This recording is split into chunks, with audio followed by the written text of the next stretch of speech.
Hi, my name is Chris Brennan, and you're listening to the Astrology podcast. In this episode, I'm going to be talking with Austin Coppock and Kelly Surtees about the astrological forecast for October of 2020. Hey guys, welcome to the show. Hey. All right, we have got a jam-packed show. We've got a lot to talk about for October. It was a little bit of a continuation of some of the themes from last month with the Mars retrograde and all, but we also have a lot of unique sort of configurations with Mercury retrograde, full moons conjunct Uranus, and lots of other stuff. So let's go ahead and jump right into it, starting with the animation for the month.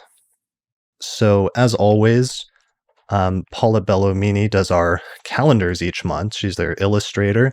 And this month, Hugh Tran animated the movements calendar just to show us where the planets will start at the beginning of the month and where they will end up by the end of the month.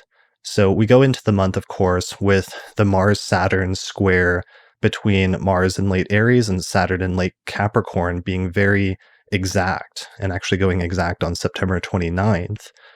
Later in the month, one of the main things that happens in October is Mercury stations retrograde in Scorpio, opposite to Uranus. We've also got lunations this month in various signs, which I'll get into next.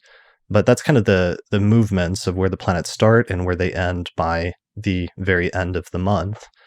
The other animation I wanted to share was showing the calendar just with some specific dates.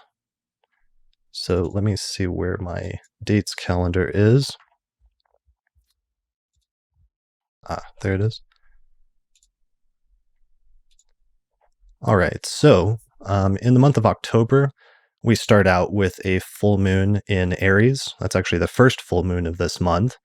Shortly after that, Venus moves into Virgo on the 2nd of October.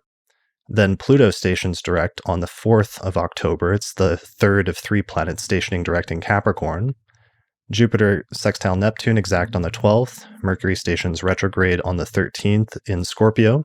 There's a new moon in Libra on the 16th, followed by the Sun moving into Scorpio, as it always does around this time of the year on the 22nd.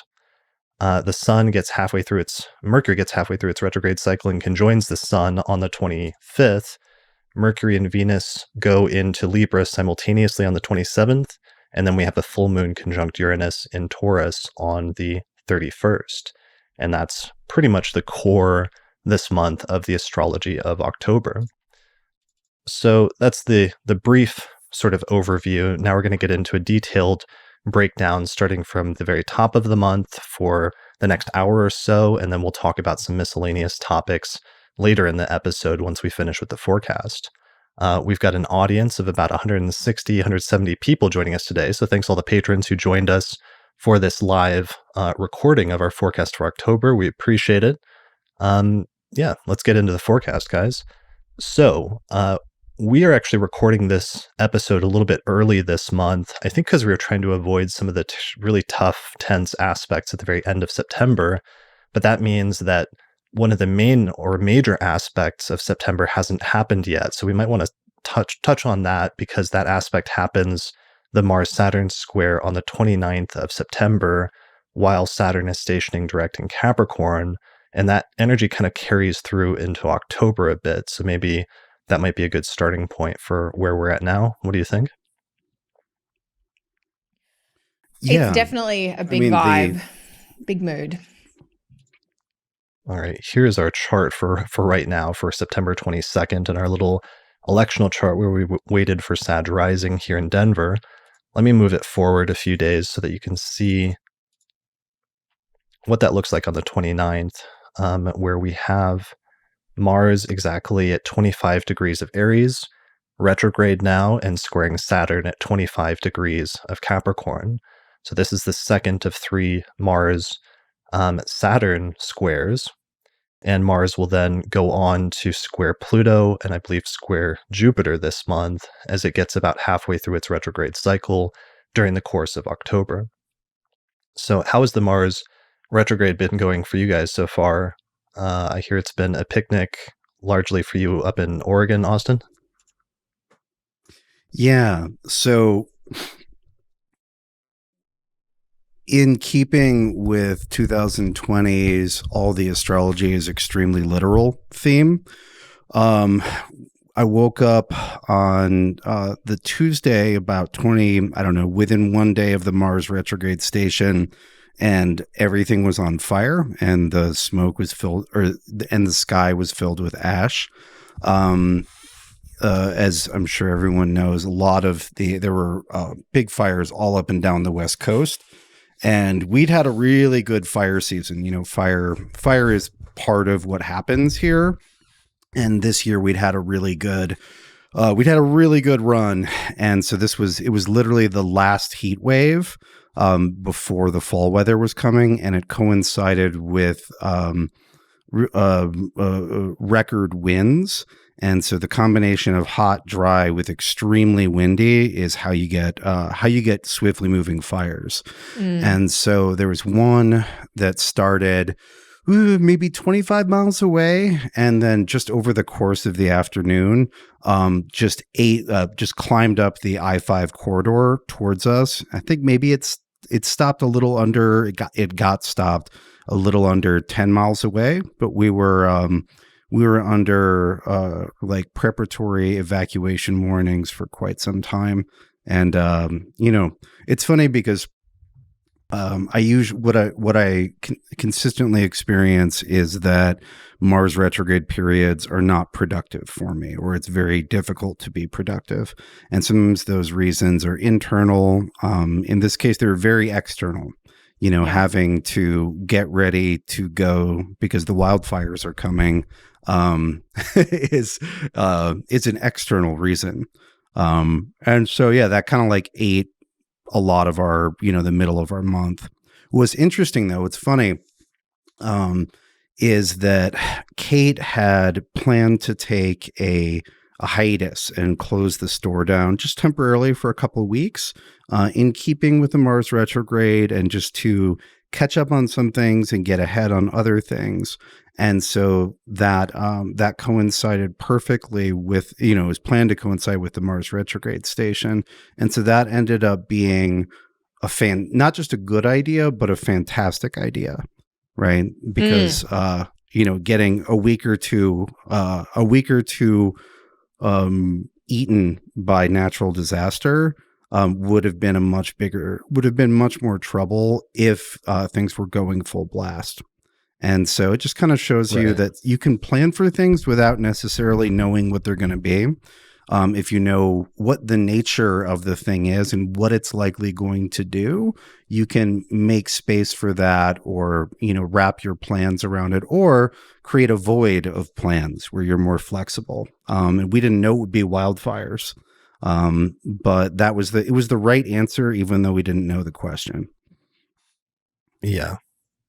That's a really great way of describing it, Austin, like creating a void so that you then have some flexibility.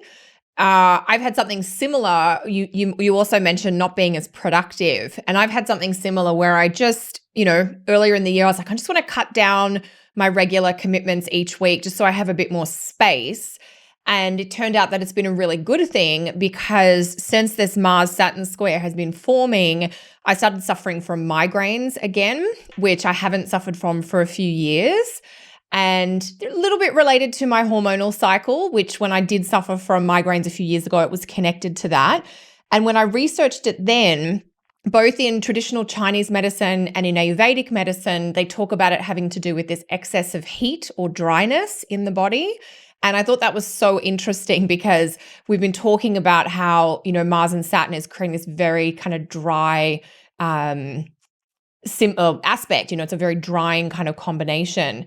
And so having planned to do less work turned out to be a good thing, because as anybody who suffers from migraines knows, they can kind of strike you out of the blue at any moment, and you have to immediately stop whatever you're doing and go and take care of your body, whether that is trying to hydrate or take some supplements or however you approach it. And so I have been working less, not because I just thought I'd be doing less, but because I've had to attend to this health thing. So it wasn't quite what I expected, just like you, Austin, but I'm very grateful that, the schedule was a bit lighter for this time frame.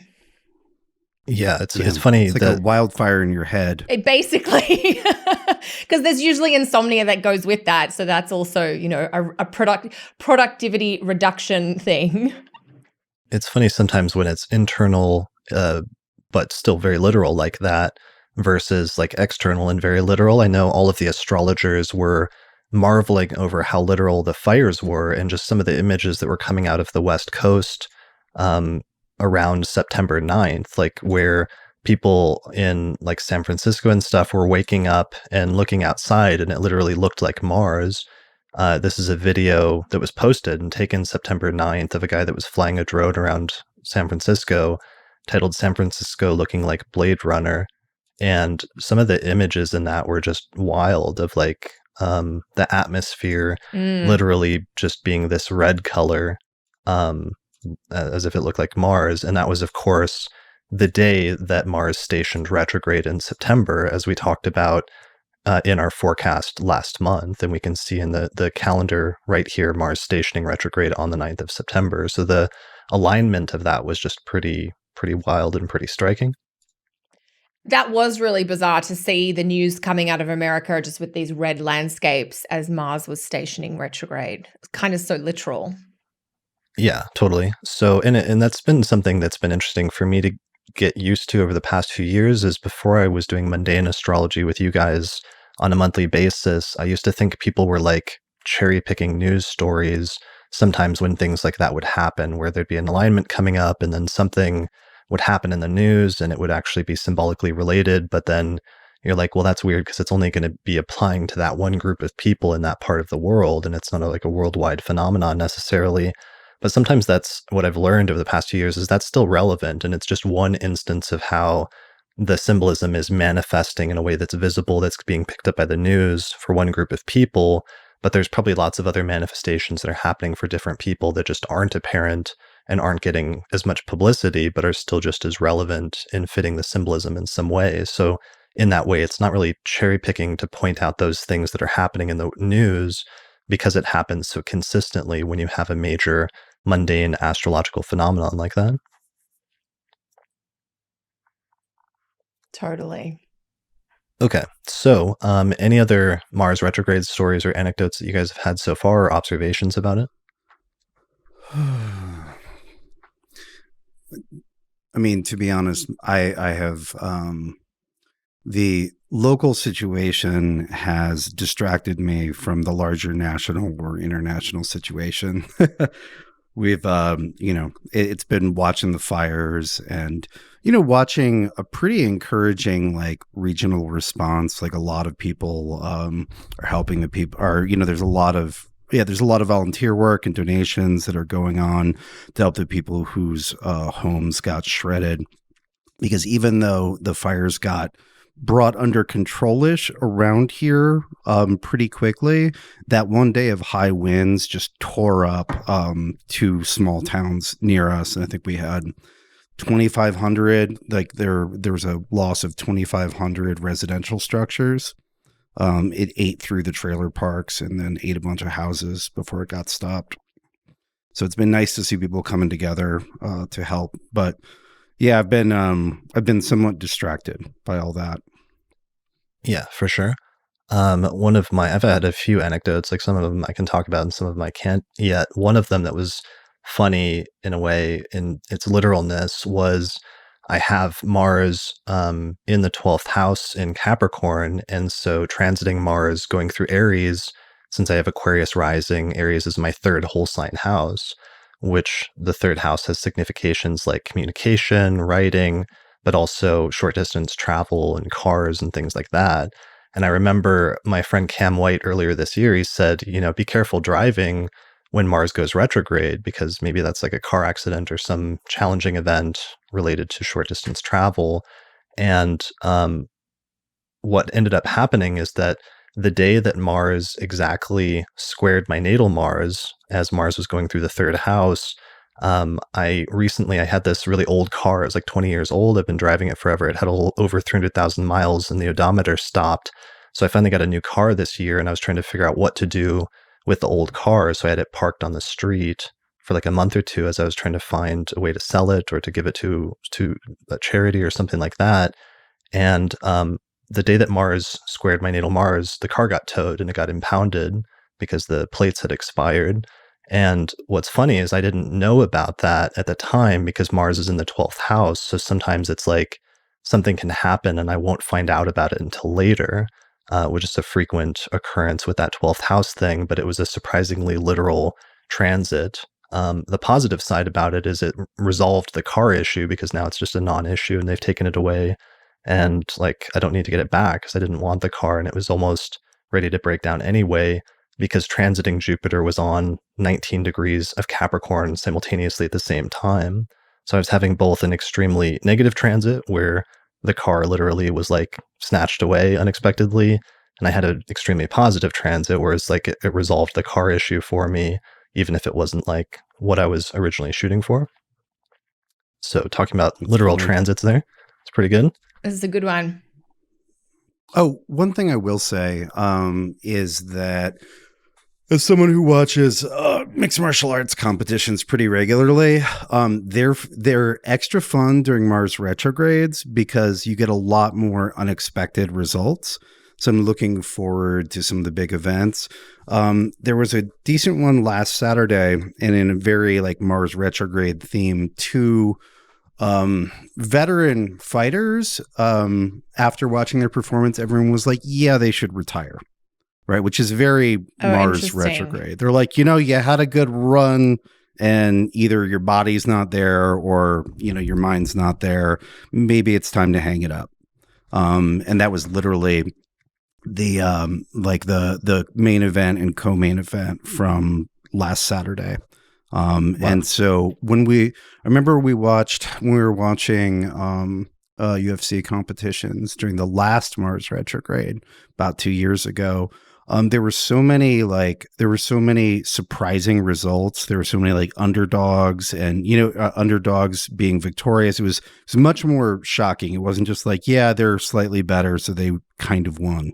I remember Kate saying, I like watching this a lot more when Mars is retrograde because crazy shit happens, which makes sense. It's more unexpected. It's Mars in the most, we could say during the most unorthodox portion of the cycle. So I look forward to seeing that.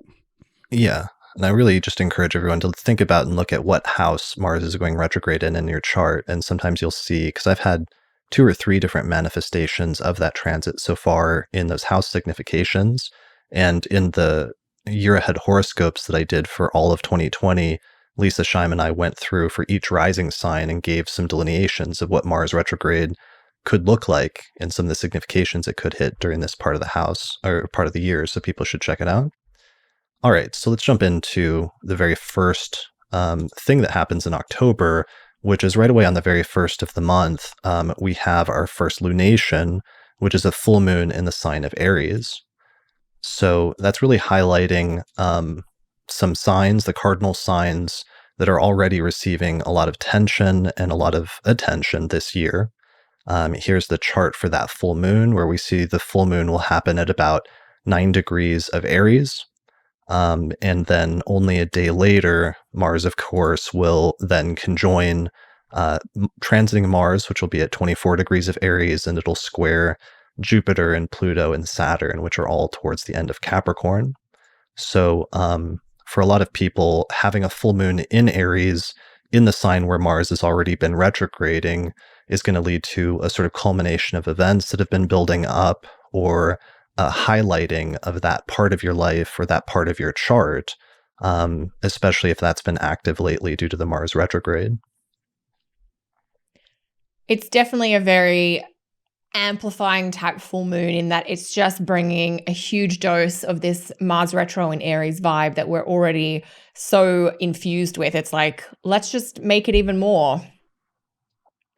Yeah, and it's funny that it's like I still have Chiron in the chart because the last episode I did was on Chiron with Melanie Reinhardt, and it is kind of interesting if one uses asteroids or pays attention to Chiron that the full moon is pretty closely, will be within 2 degrees conjunct Chiron, which is currently transiting 7 degrees of Aries at this time. Are you guys big Chiron fans? I'm not using it these days in my charts, but I know that, other people do. And you had a very popular episode on it recently. Yes, thank you. That was a very good political answer. Austin, you're similarly not as enthused with Chiron. I used to be super into Chiron for like the first 4 years of my studies, and then I stopped doing asteroids for a good 10 or 15 years. Well, it's not an asteroid, right? It's a planetoid. It's not part of the asteroid. It's its own thing. It's a minor planet. Well, it's a comet, actually. I learned it's got a dual. They're arguing about its association, and some astronomers are still classifying it as like a comet at this point. Like a captured comet. It's considerably larger than comets. Anyway, I look at it. I treat it sort of not as a fixed star, but with not dissimilar rules. If there's like a natal angle or planet closely conjoined it, I will take that into consideration. I often see that. I see it contributing meaningfully to what's going on in a person's life. So yeah, like it's not priority. It's not, the sun or the moon or, Jupiter, but it's a thing that does stuff.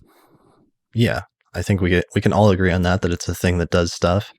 Well, not everyone agrees that it does stuff. That's a good point. Well, I've recently come around and I agree again, and I always knew that it was a thing that does stuff. I've been familiarized with it as a result of the past few months, and I think I can see now, if depending on what your focus is and what type of astrology you're trying to do and what you're trying to accomplish in natal readings, how it could be a lot more useful, especially if you're doing more therapeutic or psychological readings. Perhaps that would be much more useful.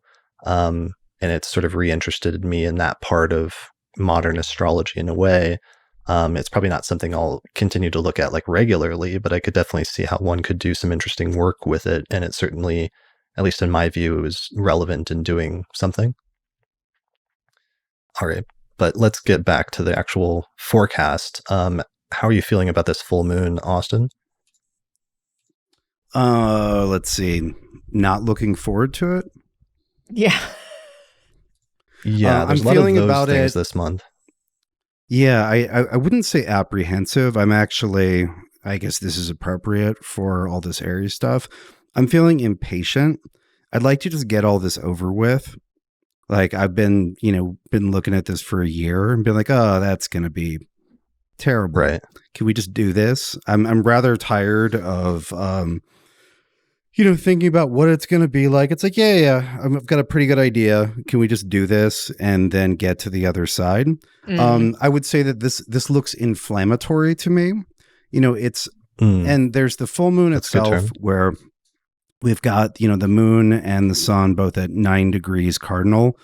But then it's the day after the full moon when the moon conjoins Mars and squares Saturn and Pluto, that I think will be more unpleasant, because that's the trouble spot, right? Is late cardinal, end of Aries, end of Capricorn, et cetera, et cetera. Right.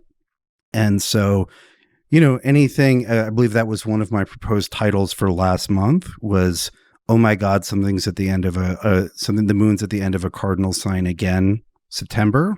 That applies slightly less so to October, but it's that Mars-Saturn Pluto configuration that's really the font of all woe in October as well as September. And so yeah, the full moon fires that up. And what's interesting, I was thinking about that. I was like, oh, well, the next day is actually going to be rougher. And then what's funny is the next day, the moon conjoins Uranus and opposes Mercury, which really takes us straight into the other theme for the month. Because really, we've got two themes for October, right? We've got Mars, Saturn, Pluto, and then we have this rather extended Mercury Uranus opposition that then gets further emphasized by the full moon at the end of the month, right? So it's really Mercury Uranus, surprises, disruptions to communications and transportations. One might even say that there are some October surprises which are suggested by the the astrology. That's my working title for this month is October Surprise, not just due to the Mercury opposing Uranus off and on all month and stationing retrograde opposite Uranus, which would almost be enough in and of itself to do that.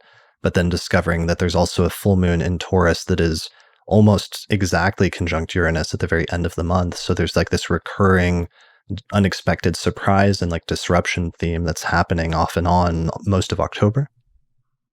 Yeah, I mean, and so we have that, right, with the full moon, the full moon firing up the Mars-Saturn Pluto, right? That's I don't know what we'd call that, like ongoing shit show. And then which we had all of September. So it's not new, it's just more of that. But then what's novel in October, that wasn't part of September, is the Mercury Uranus thing. And then that's fired up on the 3rd. So we're introduced to the month's themes pretty clearly, pretty early. And there isn't really a lot that disrupts that. There's really not much that gets in the way of those themes. If anything, they get further intensified the further we get into the month. Ooh, I like that. Somebody just suggested as an episode title, Trick or Trick. Trick or trick. Yeah, there's no treats coming.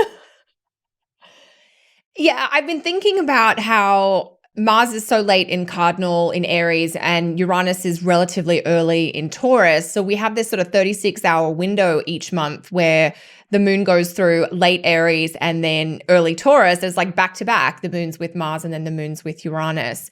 And that's kind of just been in the background, but that's really amplified this October with the two different full moons. One is, going to be in the same sign as Mars, and the other one then is conjunct Uranus. So that idea of things being certainly under the Aries full moon, there's a volatility, combustible, impulsive, reckless tone. I think, Austin, you had used the word inflammatory, which I think is also a really great word for that full moon.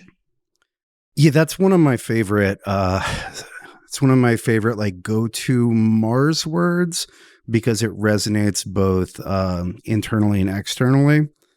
Like, Kelly, I know you've done the vocab building that is like writing dailies or weeklies or whatever for years. You're like, oh my God, come up with I need more descriptive words for Mars. I can't just say fiery Mars 1,000 times. No. Yeah, inflammatory is a good one. That would be a good book, like somebody to write like a thesaurus of astrology, like combinations and like different combinations of words that you can use for them. Yes. So I thought I had explored them all several years ago, but I gave a talk down in the Southwest, and we stayed with Catherine Basket, who's a great astrologer down there, and she used the term peppery for Mars, and I loved that. I was like, oh my God, that's a good one. Another word. I'd never thought of peppery. Yeah, that's fantastic because peppery can be moderate or extreme. And everybody gets when they, like a bit of pepper or too much spice. When you said peppery, it made me think of spicy. And everybody's spice preference level is different.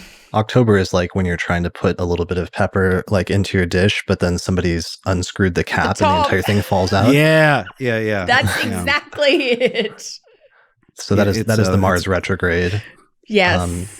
And here's a Ghost Pepper month. Ghost Pepper October. Ghost Pepper October. There's some great, this is definitely crowdsourcing titles coming through here from our live audience. I like that. This graphic for the video viewers, Kyle from Archetypal Explorer whipped up using his program that we showed off last month, but it shows when Mars hits some of those exact squares with the planets in Capricorn this month. So Mars square Saturn going exact at the end of September, then Mars square Pluto around the second week of October, and finally Mars square Jupiter around the third week of October. And interestingly, this month at the bottom, he shows when Mars hits its maximum retrograde period in terms of its speed, and that's also happening right in the middle of October. So that's one of the reasons why we're really emphasizing and focusing on this notion of, the inflammatory or the peppery nature of Mars being really ramped up and intensified this month.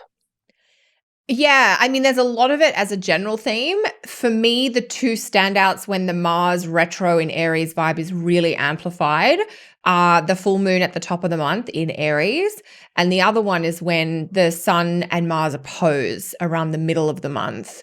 that feels also like a very peppery, spicy type of day. Yeah. I know we're not there yet, but those two really stand out for Mars for me this month. That's so the just to exact go back halfway point. Yeah, so we've got this Mars, and Mars provides intemperate heat, right? Yeah. Which is peppery, which is inflammatory, et cetera, et cetera. But the awful that has been provided this year and will continue to be on demand for this month is really the interaction between Mars and Saturn. And True. you could also argue Pluto, but it's not just one malefic; it's two very strong malefics in contest with each other, right? If Right. it's like, so let's say that there's an army in camp nearby, and if you get too near them, they shoot you with their machine guns. You can just not go near that. But when there are two malefics, and this is an alternate version of the metaphor, the traditional metaphor of besiegement, right? When a planet is stuck between two malefics, is World War I style. You're stuck in no man's land between two armies. And so there's kind of nowhere to go. You just have to, stay low and maneuver because there's there isn't shelter or safety, right? And I was thinking about this Mars-Saturn thing when we were having the wildfires, because in the style of Vedic that I've learned from Freedom Cole, when Mars and Saturn are configured, and this principle is extended to some other planets and points, but in a certain way, we have what's called a curse condition, which is different than a normal affliction. And the idea is that to get a curse condition, right, which is very similar to being besieged, right, which is you can't escape it. You need both fire. You need a fire malefic, which is Mars. And in that tradition, Saturn is a wind malefic. And they're like, and so the way I was taught that is you need both fire and wind, right? You need to set something on fire, and then you need the wind to push that fire everywhere. Right. And so to make it as dangerous and destructive as possible.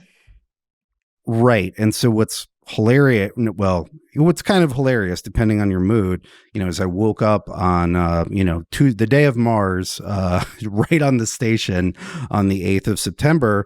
And they're like, yeah, there's some fires. And because of the incredible wind, it's much more dangerous than it normally would. And I was like, oh, it's the fire wind curse dynamic. Like this is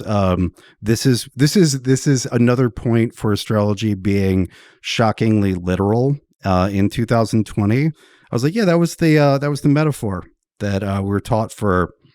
We could say that's kind of a Vedic Parashara inspired version of besiegement, right? Where it's not just an affliction, it's a special, like you're stuck. And it was funny because there were fires in multiple directions, and we were looking at escape routes. We're like, oh, okay, well, we can't go that way because, we can't go south on the I-5. Oh, and we can't go north. We'd have to head, out west on the 238. And that's what those kind of configurations feel like, right? And it's just important. I feel like this is important to bring up because this isn't just Mars. If it was just Mars, it'd be a pain in the ass. And it's not just Saturn, right? It's the great difficulties of this year and this season are the result of being between a rock and a hot place.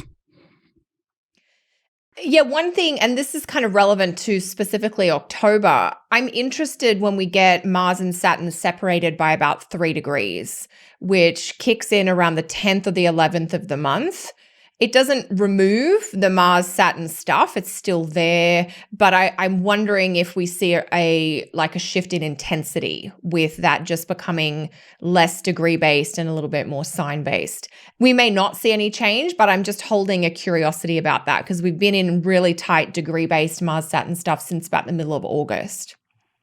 Yeah, it's hard because we start off with that energy so strong at the beginning of the month since it's exact on the 29th of September. And the other thing that's happening is not just Saturn stations, but also Pluto stations on the 4th of October.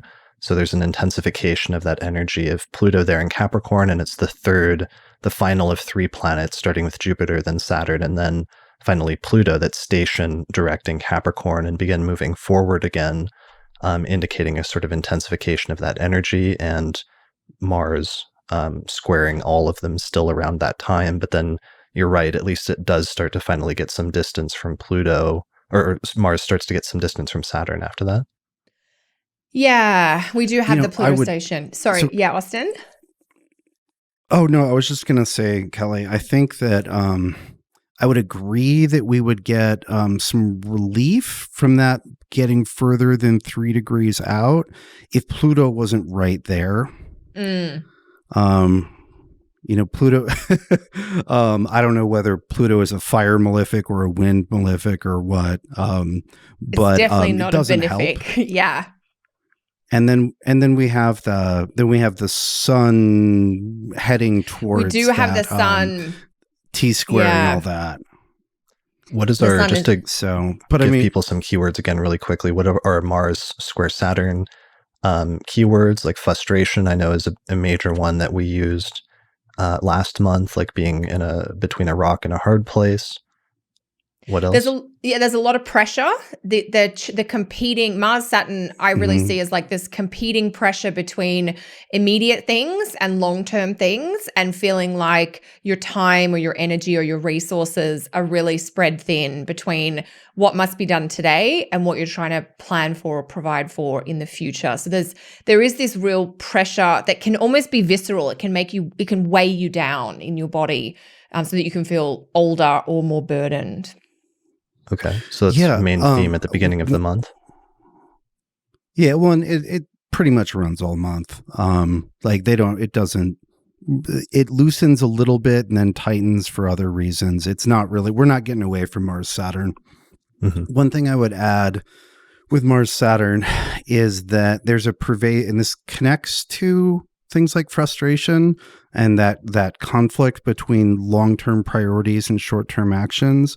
But from a different angle, I would say that those configurations make it feel like there's not enough space, there's not enough time, there's like not enough room to move, right? Is that pressure is like everything's cramped into a smaller space or time frame than it would naturally take up, right? Like, I need to do this if I just had more time, right? Or if I just had less on my mind, if there was just less, whatever. And that the lack of sufficient space is a consistent framework for all of those experiences. Does that make sense? Yeah, that's totally a beautiful way of putting it. So that's a major ongoing theme. It looks like the Mars-Pluto square that you mentioned, Austin, goes exact around October 8th, October 9th, from 22 Aries to 22 Capricorn. Other than that starts getting us into the next week, where really the main focus becomes in the second and third week becomes that Mercury retrograde. So I know we've already talked about that a little bit, but just to return back to that discussion, Mercury first exactly opposes Uranus, it looks like on October 7th. So it's the first of 2 Mercury-Uranus oppositions. But then instead of just like continuing on its merry way like it normally does, Mercury slows down immediately after that and then stations retrograde on the 13th and 14th at 11 degrees of Scorpio, within about 2 degrees of an opposition with Uranus. So that means that it's going to prolong and basically hold like that one note of, if this was like a musical instrument, it's like holding that single note of Mercury opposing Uranus. So this can be things, what are some of our keywords for this, Kelly, of Mercury opposite Uranus? It's like disruption in communication, unexpected news or reporting or developments. Yeah, I think there's a mix. Funnily enough, I have a soft spot for Mercury-Uranus aspects, even the hard ones, because there's something about the mental breakthrough quality of like your mind just kind of blowing open and seeing something from a totally different perspective, which can be really invigorating.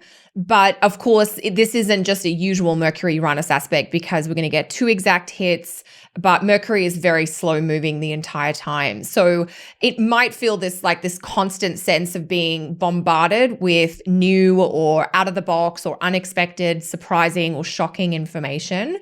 And I do think it is going to create a level of logistical chaos or tumultuousness where you think you've got a plan and then something changes. So some of that classic Mercury retrograde stuff might seem like it's going on. The first Mercury-Uranus opposition is exact on October 7. We have the station of Mercury retrograde on the 13th.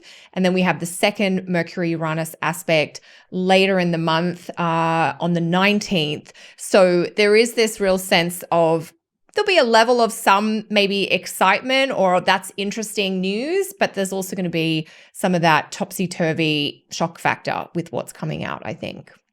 Yeah, it looks like the 19th is the second Mercury-Uranus opposition at 9 degrees of Scorpio to 9 degrees of Taurus. Yeah. So, Austin, we were just coming up with like Mercury opposite Uranus keywords. Or what were you going to say, Kelly?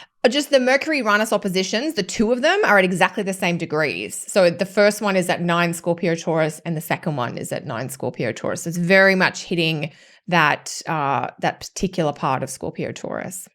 Okay. Yeah, so if you have anything at 9 degrees of fixed signs, that could be a really important Mercury retrograde for you. Obviously, already you're getting hit by Uranus as a major long-term outer planet transit to begin with, but now having a Mercury retrograde station so close to those degrees could really highlight that at that time or act as like a trigger event. Yeah. Austin, you had really focused on this a little bit. Was there anything you wanted to throw in? I don't know that I have anything particularly surprising to say about it, right? It's shocking communications. You just add disruption, shock,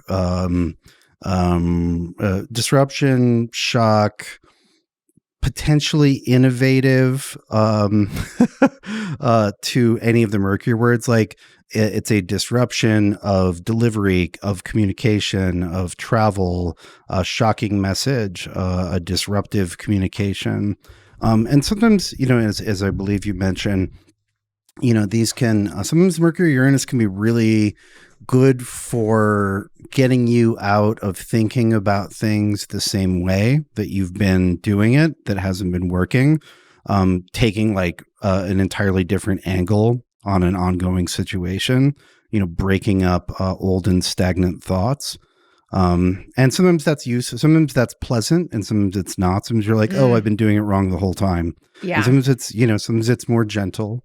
But yeah, it's funny because this is a Mercury retrograde in Scorpio. So we've got to like layer in, how is Scorpio finding new things? It's like an investigation or like a digging into something and an uncovering of something, even something that was hidden or something that was secret that suddenly causes a disruption when maybe it becomes exposed or something like that. Mm-hmm. Yeah. Well, and it's Mars ruled, right? And we know what Mars is doing. So infuriating surprises. Right. So one of the things I've been paying attention to this month, of course, and one of our themes this month is like October surprise. But one of the things that's going to be ongoing, at least for in the US, of course, is the presidential debates, where there's going to be 3 presidential debates as well as a vice presidential debates. And I was looking to try to pay attention to whether any of these aligned with that. And the one that aligns with, there's 2 ways that it aligns, but one that it aligns with as far as our current discussion is it looks like October 7th is actually the single vice presidential debate. So that's the first exact opposition of Mercury-Uranus. And I think that's the only date that this perfectly aligns with. So that's one of the ones where we would expect maybe some sort of surprise or some sort of unexpected disruption coming out of the VP debate, with the first Mercury-Uranus opposition being exact that same day. The only other one that's kind of close is October 15th. Looks like it's the second presidential debate, assuming that happens, and that's kind of close to the other opposition? Or October should I say, 15. or the station, I guess. It's kind of in between the two. In between the two. The other debate that lines up interestingly with something is the very first presidential debate, which is on September 29th, which is weirdly right on the Mars-Saturn square and Saturn stationing direct. So a lot of those keywords about like tension and like conflict or like two, extreme forces being in a combative pose against each other. It's interesting how that lines up on the very first presidential debate between Biden and Trump. Yeah. Yeah, that makes sense. Yeah. All right. So that's one of our main themes, and that's taking us through the first couple of weeks of the month. Next, I think we should talk about the second lunation of the month, which is a new moon that takes place in Libra on the 16th. Yeah, well, and that takes us into a period of time where the sun is between an opposition to Mars, which is important because that is the dead center of the Mars retrograde. And so we've got that a few days before, and then the sun moves on to square Pluto and then square Saturn. And so that puts the sun in a classically besieged position for, most of a week. Yeah. Yeah. That is pretty wild. It is intense. Yeah. The sun besiegement, I think it's about October 13 to 18. We did have Mercury in this space. We will have Mercury. This is one of the reasons we're recording the show a little early. Mercury will be in that space for about 36 hours, September 23, 24. And the sun stays a little longer because Mars and Saturn just a little bit further. It's really interesting how on the 13th, the sun hits that opposition with Mars, which means that's the halfway point through the Mars retrograde cycle. That's the dead center of the Mars retrograde at 21 Aries, and then simultaneously Mercury stationing retrograde in Scorpio. So it's like we've got those two pivotal points in both of those cycles happening simultaneously on October 13th. And then, that does kind of open up a very weird stage for several days where the sun is sort of in between the rays of Mars and Saturn, which is not a very happy place for it, from it looks like October 13th all the way until it completes its square just after the new moon, and then begins moving on after the 18th, 17th, 18th. So the new moon in Libra kind of falls in that place, and that adds a level of complication and pressure to the new moon itself. And then the new moon ruler is Venus, which is itself in the middle of an opposition to Neptune. So this is not your usual new moon in Libra, and there is a little bit more that may be stirred up, with the sun being besieged, and then you've got the confusion or the what's real, what's not with the lunation ruler Venus dealing with Neptune. Yeah, look at this new moon at 23 degrees of Libra, opposed by Mars, and the sort of fiery tension and like anger and conflict of that, but then also closely square Pluto, and some of the like issues with control and manipulation, and also applying to the square with Saturn and those feelings of like restriction and duty and obligation, but also limitation and maybe being held back to some extent. It's all packed into this new moon that sets the stage or lays the foundation for the next couple of weeks, at least after that, or really the next month. Yeah, it's it's a new moon, trying to plant that new moon seed in between the trenches. Right. I mean, it's like trying to plant seeds in barren soil, or you've thrown seeds on rocks kind of thing. It's not the While you're being shot at. While you're being shot at. Like the seeds are falling out of your pockets while you're running from gunfire or something. It's not the typical new moon that you might do, exciting, inspirational new moony things on, I don't think. Well, but you might, there's, you can set as an intention, protecting things, like keeping things from being damaged, right? It may not be a good time to grow new good things, but getting your head straight on how you're going to you're going to minimize the damage which is running around the world during this period of time is worth your time, right? Removing a negative and adding a positive are both net positives. Yes. So the keywords that came to my mind, Austin, as you were saying, that was pruning, preservation, and protection. So the idea of, rather than trying to start a lot of new things, what do I need to protect that's already around me? And what maybe do I need to stop or limit or curb in some way, if we think about what restrictions Saturn might be productive for?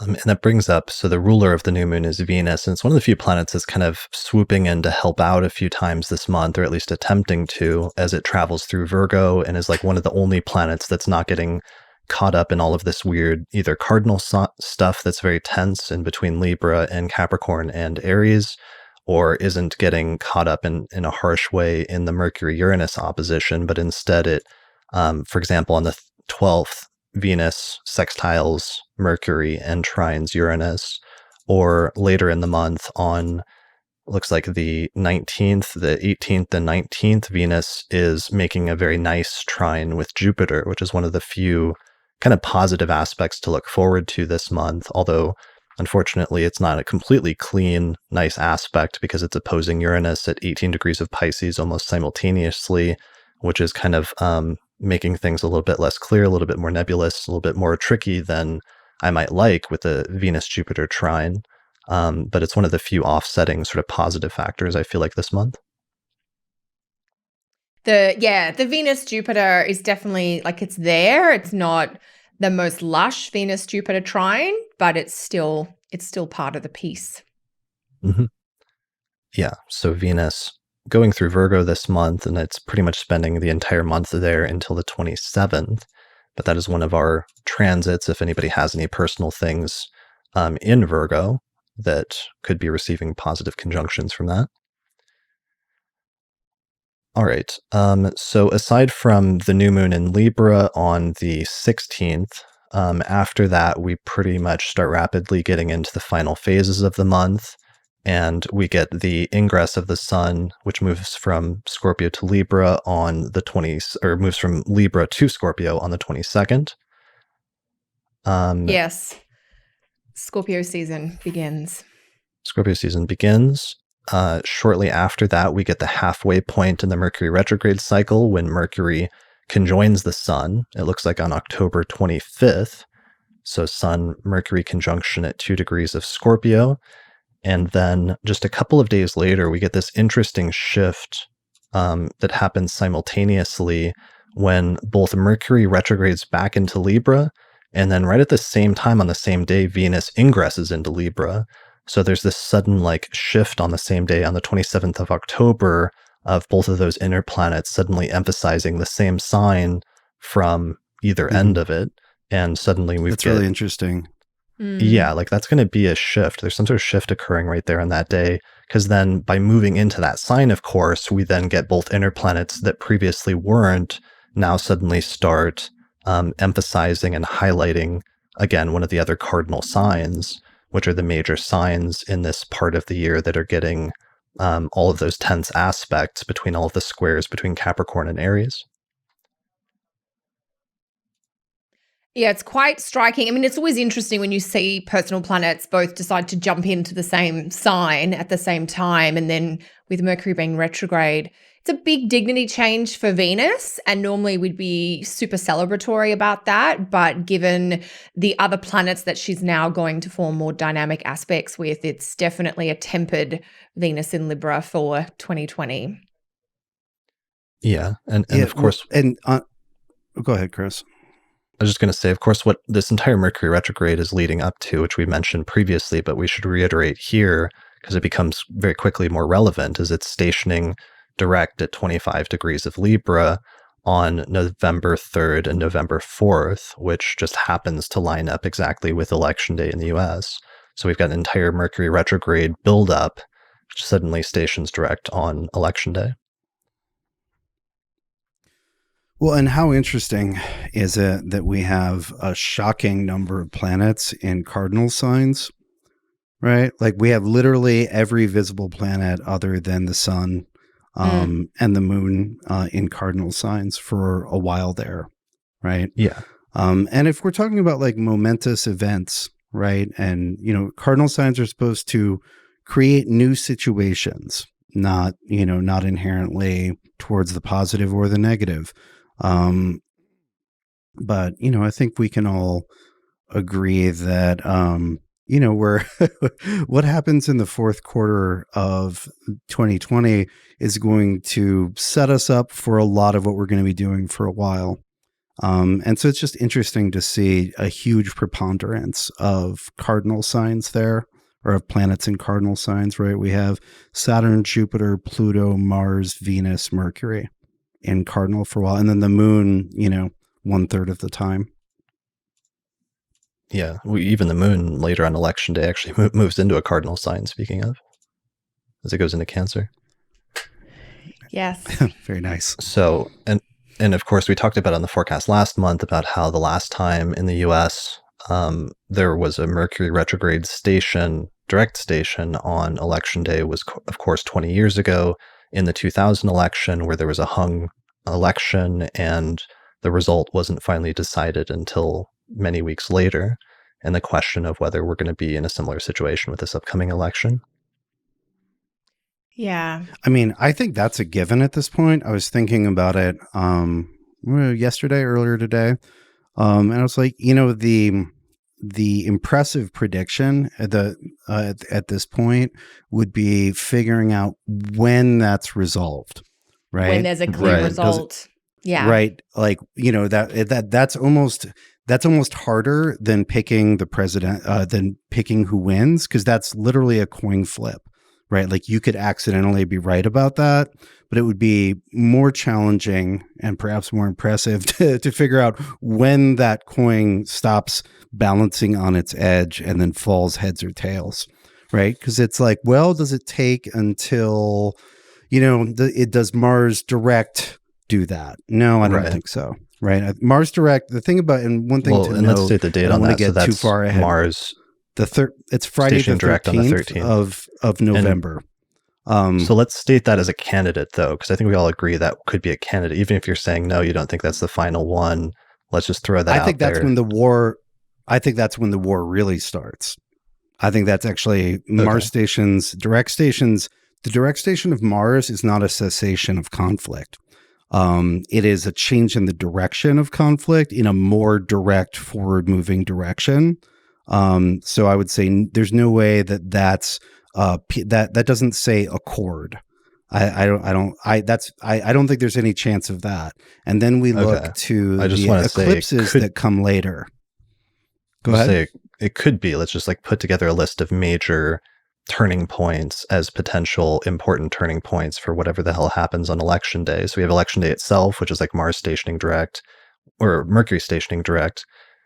We have Mars stationing direct the following week on the 13th, and that seems like a very important turning point that could be tied in with everything. Yeah, I think it will be tied in. I think it'll be, I think it'll be an intensification of the dispute around the election results.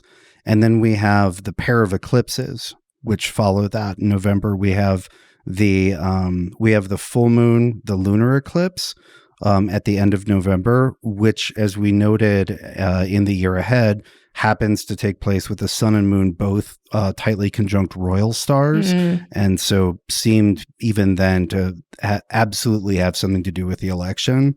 And then we've got a solar 2 weeks later, and on the 14th of December, and then right after that, Jupiter and Saturn both ingress into Aquarius. It might take the Jupiter-Saturn conjunction to actually land whatever the results are. Yeah, I mean, we were trying to plan when our upcoming forecasts were, and we had to look back at 2000 and realize it took 6 weeks. It wasn't until the middle of December that the 2000 election was finally settled by the Supreme Court, and that does put us in Jupiter-Saturn territory, where Saturn moves into Aquarius on the 17th, and Jupiter moves into Aquarius on the 19th, and then they both conjoin right after that on the 21st. I'm not sure if it will take that long again this time. I mean, I hope not, but definitely those are good markers to pay attention to.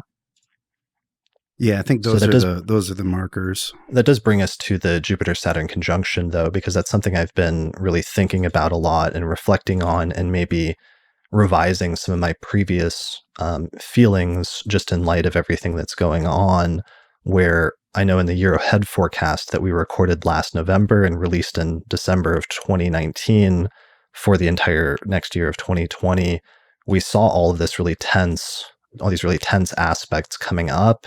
And we saw like the pileup of planets that was going to be occurring in March, and the Mars-Saturn conjunction in March and April, and how that looked really tough. And we've seen how that worked out. Then we were not looking forward to the Mars retrograde in Aries, which was squaring all those same Capricorn planets over the fall that we're still in the first third of now.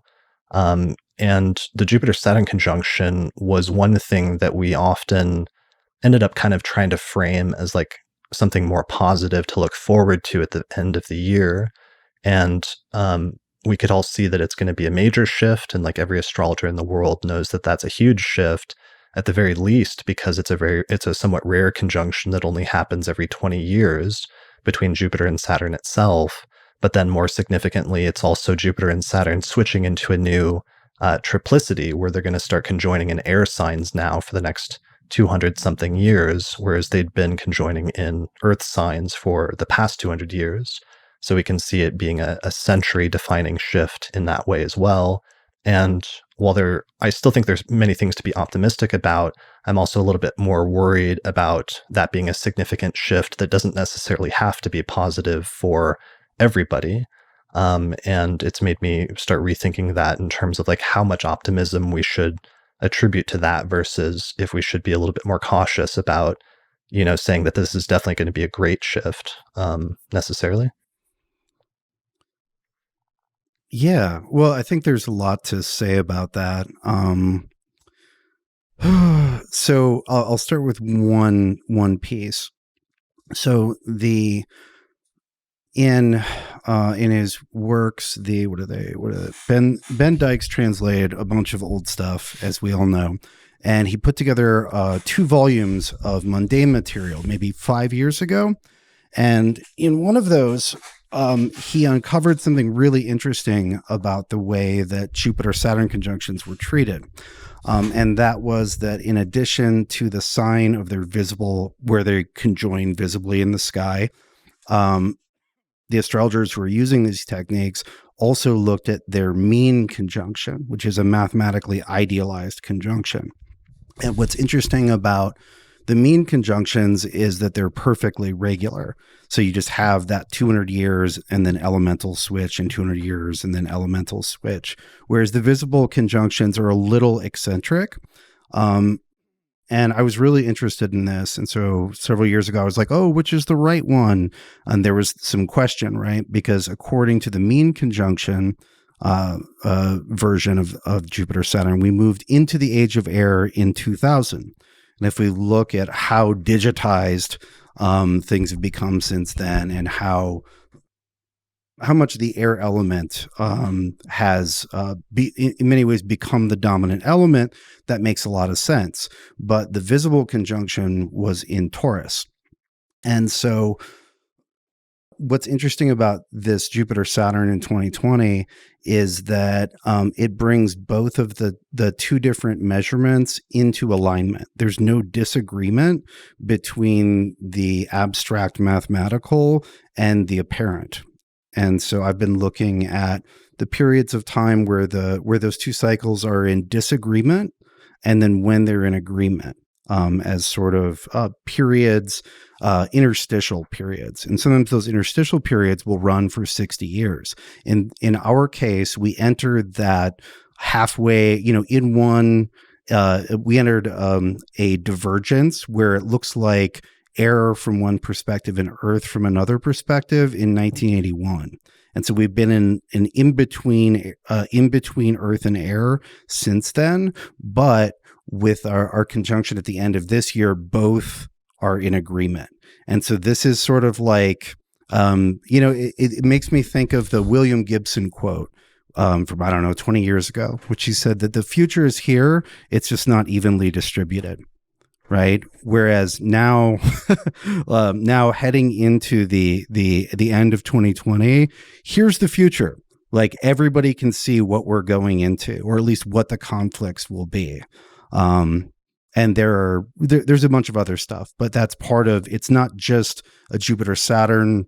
It's, it is an agreement that like we are actually totally here from multiple perspectives. And that's absolutely what it feels like, right? Like nobody can dispute that we're here, and it might be one dystopia and it might be another, but we're in the future. We're in the science fiction novels that were written in the early 80s, about the cyberpunk dystopias. Anyway, I'll end my rant. But there's a lot more. There's another 2 hours of stuff to say about this between all of us. I just wanted to start with that. We're here now, or we're almost there. And no, it's not an improvement, because the Jupiter-Saturn cycle is not vertical. It's not about ascending and things improving. Like they're elements. They're cyclical, right? Air is not superior to Earth. They have different qualities. They just do different things. They represent different experiences and different ways of living, different ways of governing, all of those types of things.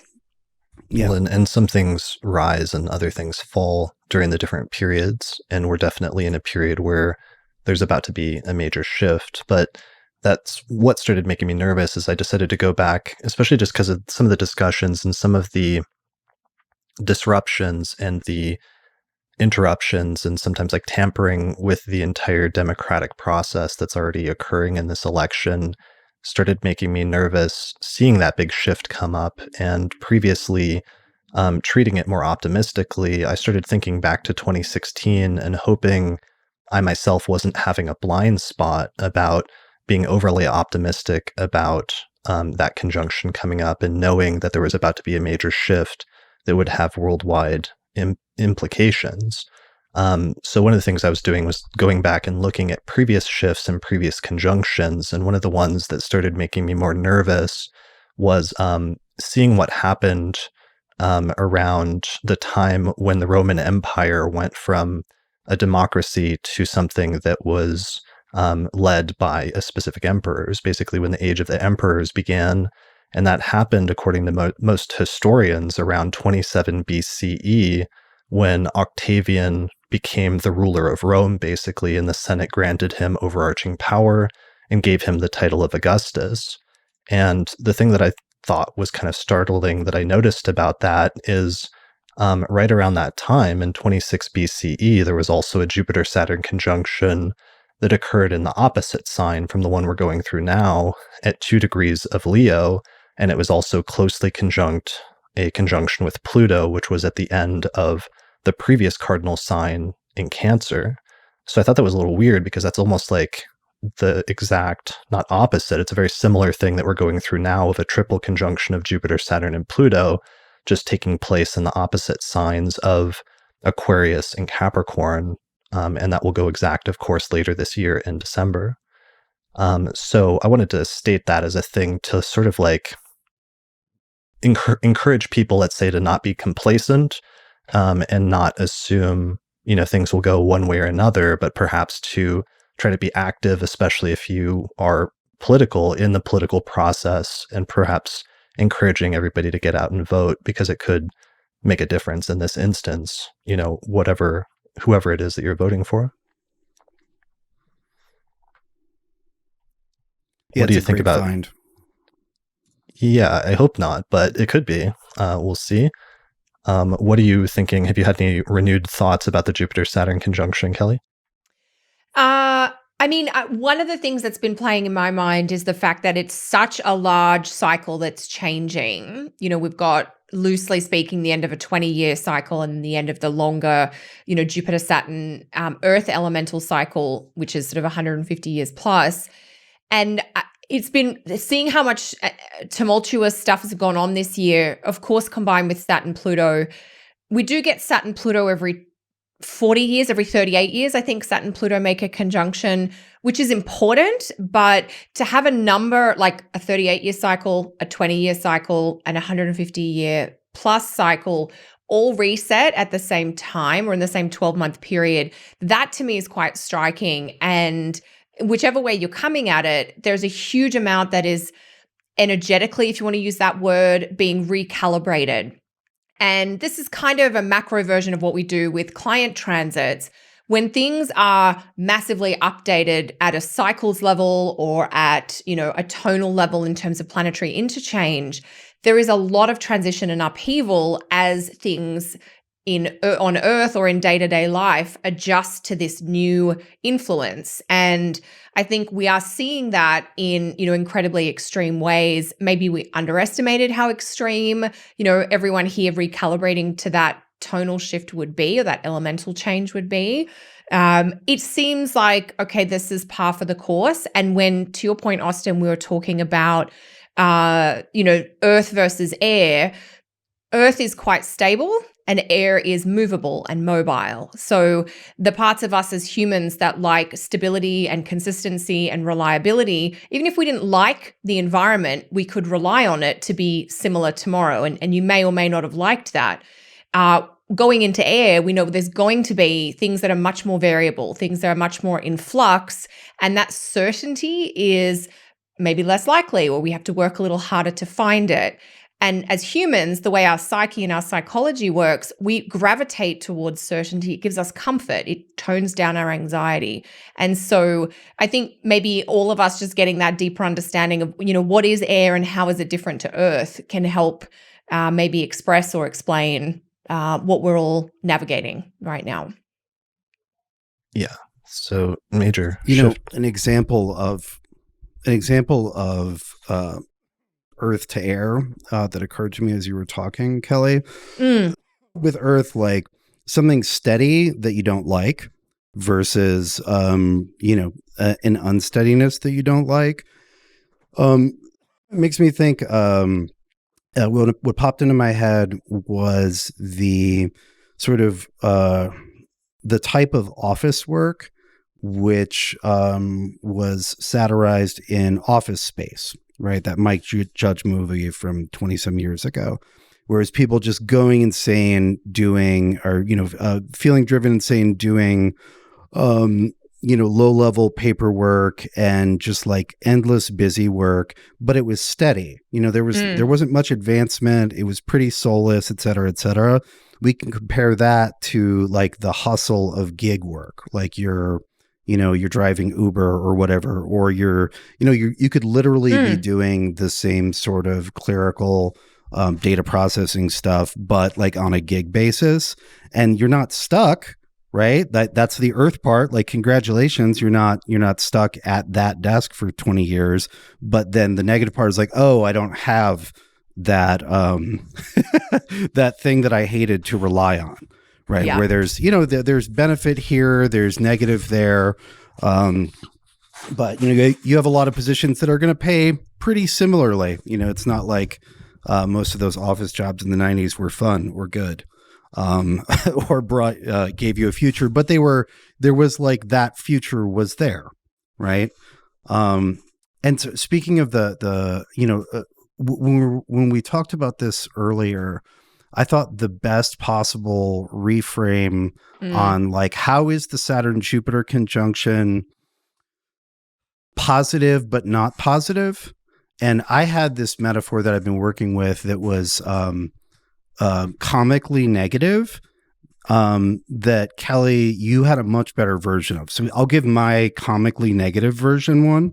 And my I think mine is only, it only seems better relative to yours. It wasn't happy in an absolute right, that's why we're leading with mine, right? Yeah. And so mine was, okay, so for a lot of 2020, we're on a plane that's on fire and is about to crash, and there's not a lot to do. You can run around screaming, you can argue with each other, you can do whatever, but the plane's going to crash. And that the Jupiter-Saturn conjunction, we actually crash some people, many people survive. We can see where we crashed, start setting up camp, start triaging people. At least there's more that you can do once the planes actually crash than when it's just like heading downwards and, everybody's doing the roller coaster thing. You had a much better version of this, Kelly. I mean, it's still a disaster analogy, but it's the idea that, the Jupiter-Saturn conjunction, if you like, it's like, okay, the hurricane is done now. The gale force winds have gone away, the torrential rain and hail, it's not falling anymore. And you finally get to go outside.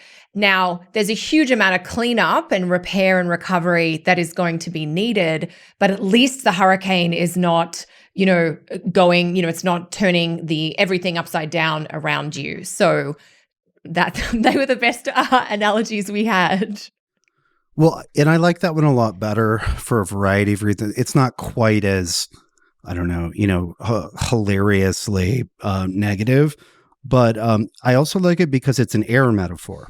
Yes. Right. Hurricanes bring water, but it's the wind that rips things up. And you can also start in a hurricane, like not everybody gets hit. It's like you have neighborhoods that get wiped out, but then you have like that one structure that just like doesn't have hardly a scratch on it in your neighborhood that the storm passed by for some random reason, and that's kind of this year where it's like you do have large communities of people running into major issues or being decimated. And then occasionally you do have people that are still thriving and still surviving despite the chaos. Yeah. Or even because of the chaos. And if we want to stick with air element disasters, tornadoes are even more finicky in terms, if you ever see the, like the path of a tornado through a town, it's literally just like a line of destruction, and like one house is flattened, and then 20 feet away another house has like a broken window, and that's very air, like air. And this is something I've just been thinking about more and more and seeing more and more. Air is super patchwork. It's not like evenly distributed. Like Earth is a very even structural sort of distribution. Yeah. Whereas air is very random. Like air is like, roll the dice. Yes here, no there, kind of here, et cetera, et cetera. And I think that our future that we're looking into is very patchwork. That whole, like the future not being evenly distributed, I think is more insightful than William Gibson even meant. There's not one picture. I've been having all these various like dystopias competing in my head. On one level we have like the dystopia of too much order, right? Which is the surveillance future. And then we have the dystopia of not enough order, where we have like the Mad Max future. Right. Where there's just like and I think we'll get both of those and neither in lots of places. I don't think one of these pictures is the answer. And I think that's air, right? It's the tornado, right? It's not consistently applied. And even Australia is just this micro example of that right now, where one part of Australia, Victoria, one of the states in Australia, has been on extreme stage 4 lockdown for about 6 weeks, and they've just had it extended to late October.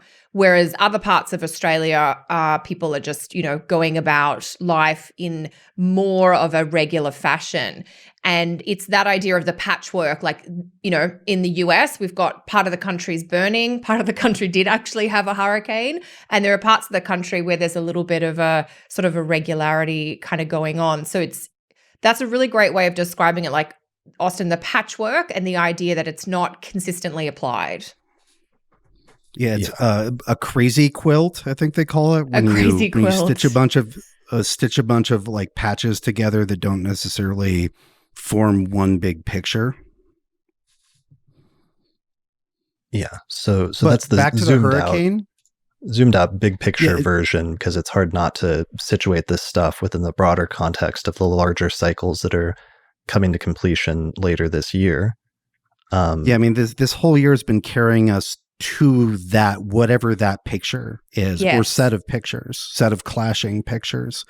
And I just want to say one more positive thing about the hurricane analogy, or the tornado analogy, is like you can go outside and like take a look at the damage and be like, all right, well, I'm going to need to replace that window. You can like start figuring out, you can't do repairs in the middle of a storm. Correct. Right? Yeah. Whereas you can start doing repairs and setting things, be like, well, I guess we have hurricanes now. I can then begin to think about, I don't know if you can hurricane proof, but you can there are hurricane windows. You can be like, I'm going to get different windows for the next time, or you can begin to adapt. Yeah. So, and the hurricanes in this analogy are largely occurring in the cardinal signs this year, and wherever the cardinal signs fall in your chart, especially Aries and Capricorn.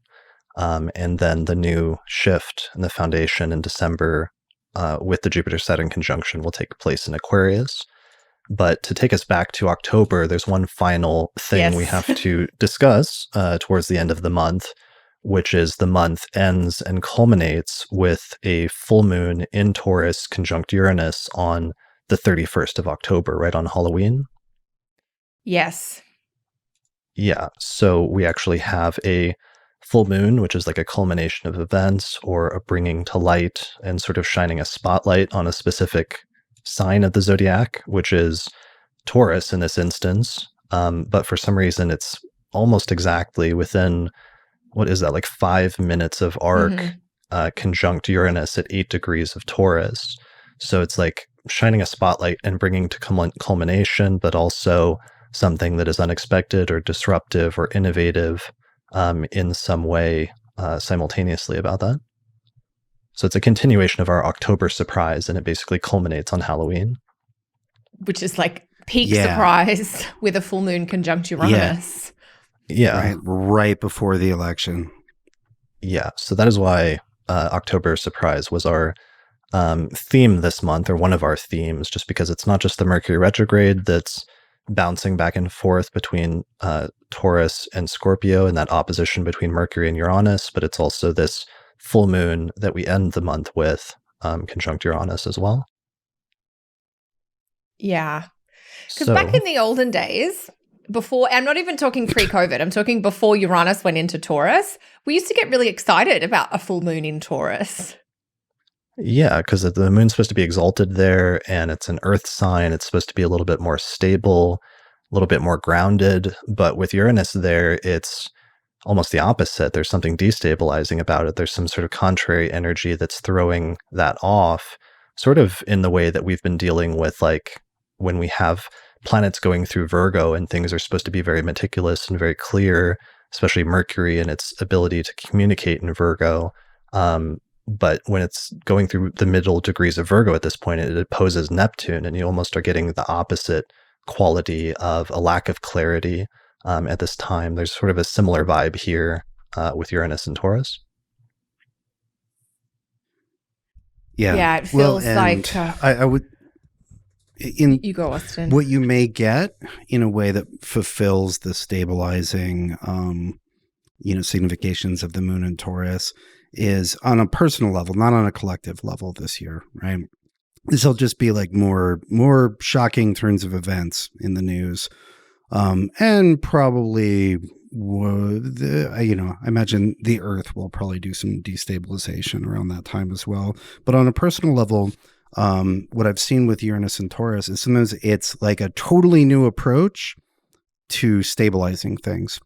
Be like, oh, I need to really change things up in order to keep them stable, right? Like, oh, I need an entirely new set of shock absorbers so my car doesn't bounce like crazy, right? Life car in this case.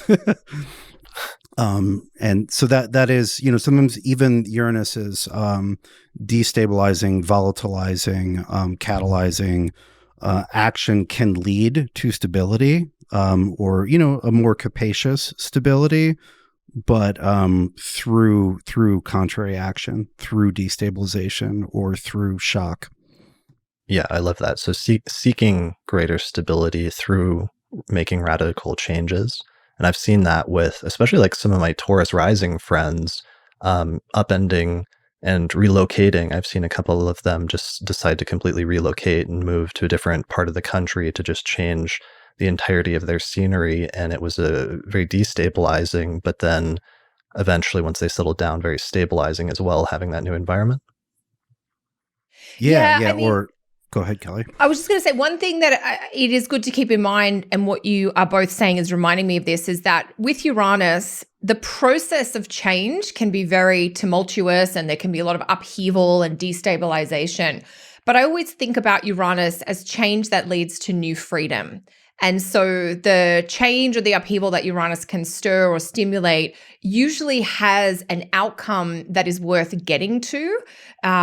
Not always, but there is this sense of, on the other side of that, there can be, to your point, Austin, whether it's new stability, new comfort, a sense of being more anchored in place in some way. So it's not just take away from the intensity of the chaotic experience or the process, but it is taking you somewhere different. And again, as humans, we often initially resist the idea of change because we tend to, hold on just sort of as a bit of an unconscious default.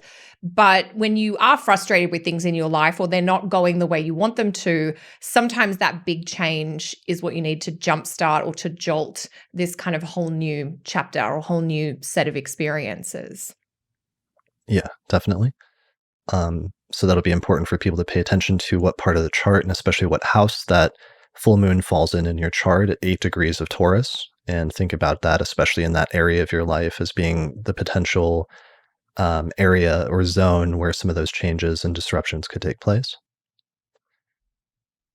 All right, so in light of all of that, and in light of our theme of October surprises, one of the more challenging things this month that I ran into when Lisa Scheim and I tried to settle on a auspicious electional chart this month was just where to try to do anything this month that's going to have lasting stability and significance. And that was a more challenging question than it sounded at first when we first started working on it. So I have 2 possible charts to highlight for the auspicious election this month. We can only give away one of them, and I wanted to pose it as a mental question and challenge to the 2 of you to let us know where to go with this. One of the charts is at the beginning of the month, and one of the charts is more towards the end of the month. If you had to start something new this month, if you had to initiate a significant action or found something new using electional astrology, would you try to do that earlier in the month, for example, before the Mercury retrograde gets fully started and Mercury starts moving backwards, or would you do it later in the month when the Mercury retrograde is already in full effect, but the Mars squares, like Mars-Saturn especially, are separating, and Mars-Jupiter are separating rather than applying? Austin, you're grimacing, so I take it you do not, that's not a fun decision to make. It's like choosing between like which children. Yeah. Yeah. Yeah, exactly. It would really, I think that's the answer to that would almost entirely depend on excruciatingly granular analysis. Yeah. It'd be like, what little moment can I find between some of the big shapes? Because the big shapes aren't particularly pleasing, either at the beginning or at the end. Right. So I would say it depends on that, that moment. I'm like, yeah, because you're really asking us a tough choice here, Chris. I'm like, did you give moon sign details, or is that one of the not to be given away yet? No, I'll give that much. So let's say one of them is moon in Taurus early in the month, so trining Jupiter, and the other one is moon in Pisces, sextiling Jupiter.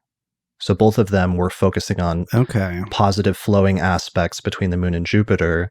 But the real tension is like pre-Mercury retrograde or after Mars is already separating from some of those hard aspects.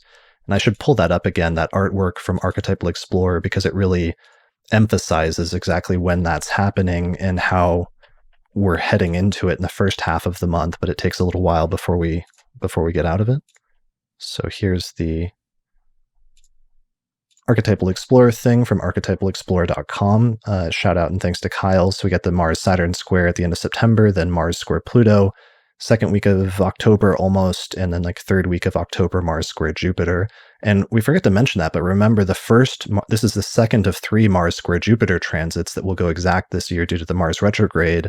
And the first Mars square Jupiter, of course, coincided with the explosion that occurred in Beirut, Lebanon, that was right around when that went exact. So that's one of the electional questions is, do you want that Mars square Jupiter still applying if you go with early in October, or do you want it separating by the time you get to the later October? Look, that's a tough call, and it is hard to say without looking at the chart, but the moon sign differential, look, all other things being equal, and I know they're not, I would probably err for the moon in Taurus. And, it's going to slightly depend on the degree. I get it. But what I'm thinking about here is at least then you have a planet with some essential dignity. Yeah. And, the moon in Pisces, look, I love a good moon in Pisces. We all know that. But, when you're looking at an electional chart where literally nothing else has got dignity, you've got, some debilitated planets that could use a boost. Mm-hmm. Yeah. I mean, that would be a factor that I would be really tossing up over. Sure. Yeah, Austin? I'll go moon in Taurus as well. Okay, moon in Taurus, that's it. So we'll go with that. That means our featured electional chart for this month is going to take place on October 4th, 2020, right at the beginning of October, before the Mercury retrograde really gets going the following week. So set your electional chart for October 4th around 4:55 p.m. and set the ascendant for somewhere in early Pisces in your location. And actually, on YouTube, I did a video where I finally put out a free video for how to adapt these electional charts to your location. So if anybody wants to understand this better, like how to take this chart and adapt it to whatever city you live in, go check out our YouTube channel for the Astrology podcast, and you'll see a more detailed tutorial about that. But basically, just take the date, set it for that time, and then adjust the chart for your city until the ascendant is at about 1 degree of Pisces. And then you'll get this electional chart. So the electional chart, I like our choice for a couple of reasons. It looks good. Yeah, I mean, it's not a bad chart. I mean, it has some really good, decent things going for it. All things taken into consideration. Look, given it's October 2020 and not a random month in any other year. Right. Yeah. Because I know the Mars square Jupiter is there, but Jupiter is going to get aspected by the moon first and then by the sun before Mars gets to it. So not that the sun is necessarily a huge help, but there's just some other factors that Jupiter has rather than just the Mars. Yeah. So this chart, for those listening to the audio version, it has Pisces rising, and the ruler of the ascendant is Jupiter at 18 degrees of Capricorn in the 11th whole sign house. It's a day chart, so Jupiter is the most benefic planet in the chart, even though it's not in like super great condition dignity-wise, being in Capricorn. But the moon is exalted in Taurus in the 3rd whole sign house, around 15 degrees of the sign, depending on what city you're located in using this chart. And the moon is applying to a trine with Jupiter. So we got a happy trine with Jupiter, between the moon and Jupiter. And then also, as Kelly pointed out, the sun early in the month is still applying from Libra to the square with Jupiter, which is also a positive thing. So the downside of this chart, or the other positive side, is that Mercury has not yet stationed retrograde. It is applying within 2 degrees to an opposition with Uranus. So Mercury's at 7 Scorpio and it's applying to Uranus at 9 Taurus. So that Mercury-Uranus energy is still there. There's really no way to avoid that this month. It's going to be there off and on most of the month. But it's certainly very prominent in this chart, despite Mercury having not stationed retrograde yet. The downside with this chart, the thing you'd probably want to avoid, is it has Mars in the 2nd house in a day chart, which is probably not very great for financial matters as like a primary consideration. It does have an applying Mars-Jupiter square, which is the major downside since Jupiter's the ruler of the ascendant, and that is one of the major drawbacks. You can avoid that if you use a similar Pisces rising chart later in the month, but then you run into a host of other issues. The other positive thing about the chart is as Venus in the 7th house angular, very close to the descendant. So yeah, what do you guys think? What would you use this chart for? It's kind of tricky because we're setting this up as like a general purpose chart where you're using a date when the moon is applying to a trine with Jupiter, and that's generally going to be auspicious if you've got to do something in general. But I don't know if there's anything in particular you guys would use this chart for. Normally I would say like friends, because the ruler of the ascendant is in the 11th house, or alliances or groups or things like that. It's a little tricky with the Mars-Jupiter square, but you could still probably use it for those reasons if done carefully. Yeah, the 11th house stands out, and the other house that stands out for me is the third, where the moon is placed. So some kind of third house, 11th house combo, which, there are some, the third house has a little bit of a friendship kind of undertone to it. Maybe there's a communication, learning, group thing. So something where you could maybe bring the 11th and the third topics together. Maybe you're doing something with a sibling. Maybe they're going to pay for you because you don't have any money or something. I'm not sure, but yeah, something 11th house, third house. When to bum some money off your sibling. That's good. Yeah, well, the sun is in the 8th house, so if you want to, try to borrow money from your from your brother or sister or whoever. Yeah, I like that. So that is the electional chart that we're highlighting for this month. Lisa Scheim and I have found 3 other electional charts that we're going to talk about on the Auspicious Elections podcast, which is a monthly podcast we do just for patrons of the Astrology podcast who sign up on the $5 tier. So you can find out more information about that if you go to, I believe, our page on Patreon at patreon.com/astrologypodcast. And we'll probably release that episode in the next week or so before the end of the month. All right, so that is the election for mooching off the Sibs. Yeah, that's our electional chart. I know the mooching, but it is the Lord of the Ascendant is in the 11th, boosted by the moon in Taurus. Like there is this tone of like a little bit of a benefit or a windfall, or somebody helps you kind of thing, whether it's financially or otherwise. No, I had the same thought, Kelly. It's just like leaning into the moon. Yeah, the moon is better off than anybody else. Mm-hmm. Yeah. Yeah. I mean, the moon is also the ruler of the 5th, so it could be something connected to children or creativity, let's say creative expression that's being communicated through the 3rd house, and success in doing that because it's applying to a trine with Jupiter. Borrowing money from your children. Right. Or spending money on your children, which is the other thing that often happens. Those sound like funny, like elections that you would find in the Pigatrix, like really obscure elections. Mm-hmm. Yeah. All right. So that is our electional chart for October. And that's also pretty much the forecast for October, I believe. Are there any other final thoughts or final statements? Anything that we completely forgot to mention? Let us know in the audience if we completely forgot anything for the October forecast as we're wrapping up this section of the episode. I think we hit all the big astro data. You guys talked about Jupiter and Saturn. So yeah, talked about Jupiter and Saturn, talked about the Mars retrograde, talked about the October surprise, the Mercury retrograde opposite Uranus, the full moon conjunct Uranus. We've got a ton of stuff going on next month, basically, and it was hard to. I'm glad we had a strategy meeting to try to figure out how to pack this all in, but I think we did a pretty good job covering or giving an overview of it. I mean, it's always challenging because the 3 of us together, well, even each of us individually could probably talk for 3 hours about, detailed look at the month ahead. So we do kind of get the highlights and let you know what to expect. So hopefully it just helps you navigate it. That's what astrology is good for. Knowing when to bring the umbrella. Definitely. All right. So, we should transition into the second half of this episode then, which is talking about miscellaneous topics. The first thing that we should probably do is I wanted to mention our sponsor this month, which is the Honeycomb Collective Personal Astrological Almanac, which is rolling out version 2.1 of their almanac this month, where they've got the final version of their Hellenistic plugin, which we talked about a few months ago and I think showed off a little bit, as well as a few other features. You guys still have your almanacs from Honeycomb that you got last year? Super fun. Yeah. Do all the hard work for you.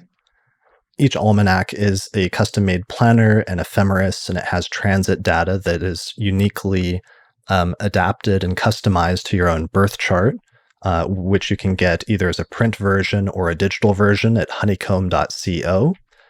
So they're finalizing and doing the official release this month of their Hellenistic plugin, which includes zodiacal releasing periods, which they're including now for all 7 hermetic lots.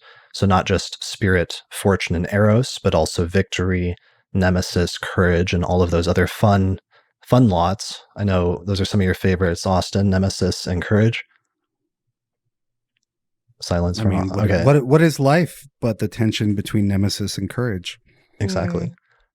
So they're rolling that out, which I'm really probably most excited about, but they're also rolling out a new asteroids plugin where you can get customized transit reports that tell you on a daily basis what transits you have involving the major asteroids such as Ceres, Vesta, Juno, Pallas, and Chiron. So that's a pretty cool feature, and it's not something you can normally get in most planners to have actual personalized asteroid transits for each day, telling you what degree and what time those transits go exact. And there's also a new artwork plugin where they're going to be featuring community artwork for each month from different artists. And their first artist is Ophelia Mandara, who painted unique planetary ingress, sort of like mandalas each month that display the unique astrological configurations for that month. And it's kind of a cool touch for both the print and the digital planners that you can add for not too much. So the Honeycomb Collective Personal Astrological Almanac is available in both print and online PDF versions. I really like the PDF version, and you can get it in both 6-month as well as 12-month increments, which is pretty cool. So you can find out more information about them on their website, which is honeycomb.co. All right, so that is our sponsor for the month. What else is going on? One funny thing that we forgot to mention in passing was on September 14th, a group of scientists announced that the possibility of life being discovered on Venus. And of course, all the astrologers at the time noticed that it was at the same time that Venus was closely squaring Uranus, I think, right? Yes. Yeah, that was a little striking, a little weird. So it was like the scientists noticed a specific type of gases like in the atmosphere of Venus, which if later confirmed could indicate like microbes or some form of life on Venus. Yeah, that just seems like almost one of those literal expressions of an astro aspect where it's like, oh, there's this new unexpected out of the blue discovery to do with the planet Venus while it's in this Venus-Uranus aspect. It's just a weird little synchronicity that popped up a lot on social media. I was like, that's kind of cool.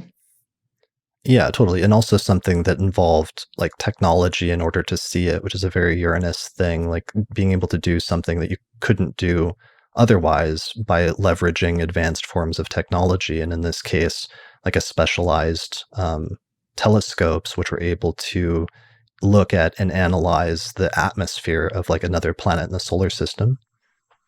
Mm-hmm. Yeah. So and the paradigm changing quality of Uranus, right? Uranus challenges current views of things, right? Be like, what if the planets are alive, or that we're not alone in the solar system life-wise, which has been the primary contention.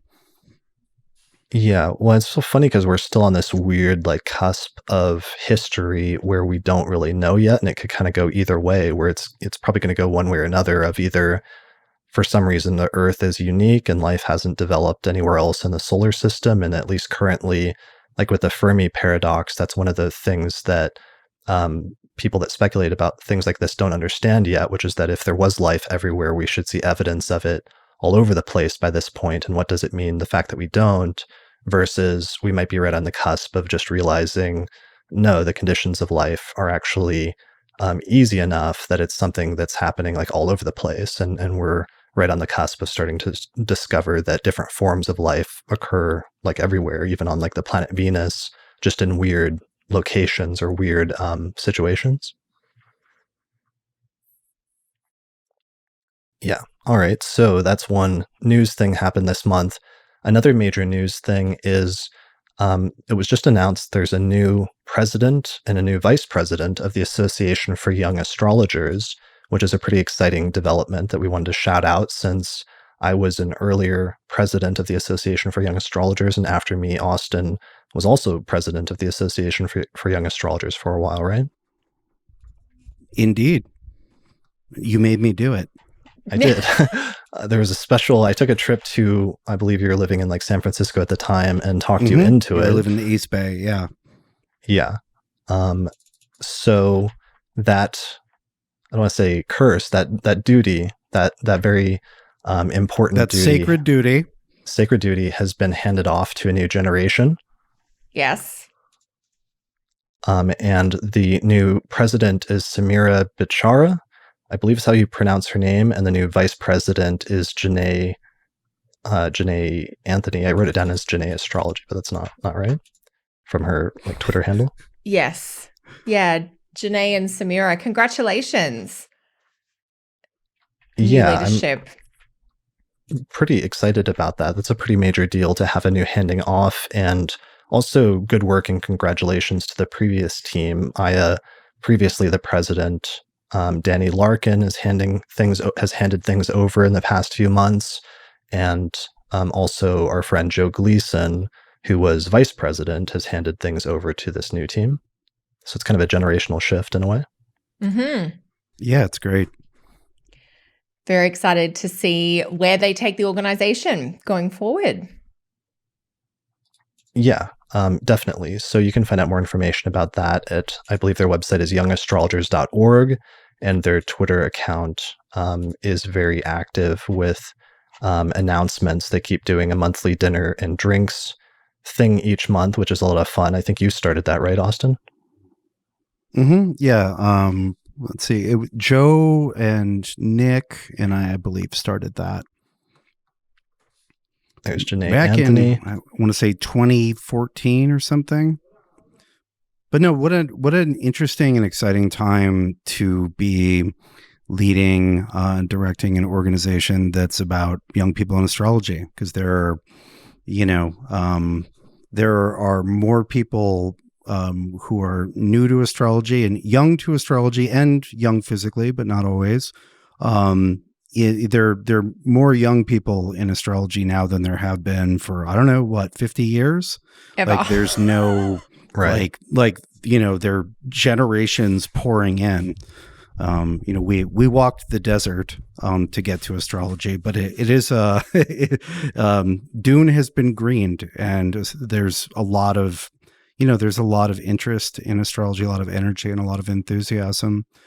I remember, as I'm sure you both do, 10 years ago, we'd go to conferences, and it would be like us and two other people would be the under 40s. And there would be some older astrologers who were like wringing their hands. They were like, where are the young people? Is this thing going to die? Does this end with us? Does this just kind of like, what's the word? Kind of piddle out, does it fizzle out? And the answer is no. There's been a tsunami. And so what a great and powerful time to be in those leadership positions. So I hope the crowns sit as lightly as they can, but it's a lot of responsibility, and it's a powerful time. Yeah, that's a really good point, that we haven't seen a generational shift or an influx of this many young astrologers into the field since probably the Pluto and Leo generation that really came in the 1960s, late 60s and early 70s, when they were in their 20s, basically 20s and 30s. And then there was this weird gap where, while I do know that there are some Pluto in Virgo and Pluto in Libra astrologers, it wasn't like this huge influx. But now it seems like some of the Pluto and Scorpio generation, which is me, and a huge influx, especially lately, of the Pluto and Sag generation are getting super into astrology. Yes. Yeah, and just thing. to clarify too. Go ahead. It's the Association for Young Astrologers, but there's no age limit. You don't have to be under a certain age to join or participate. There's just a few comments coming through in the chat, so don't be intimidated if you're 40 and you want to get involved with it, like a fresh, younger organization in astrology.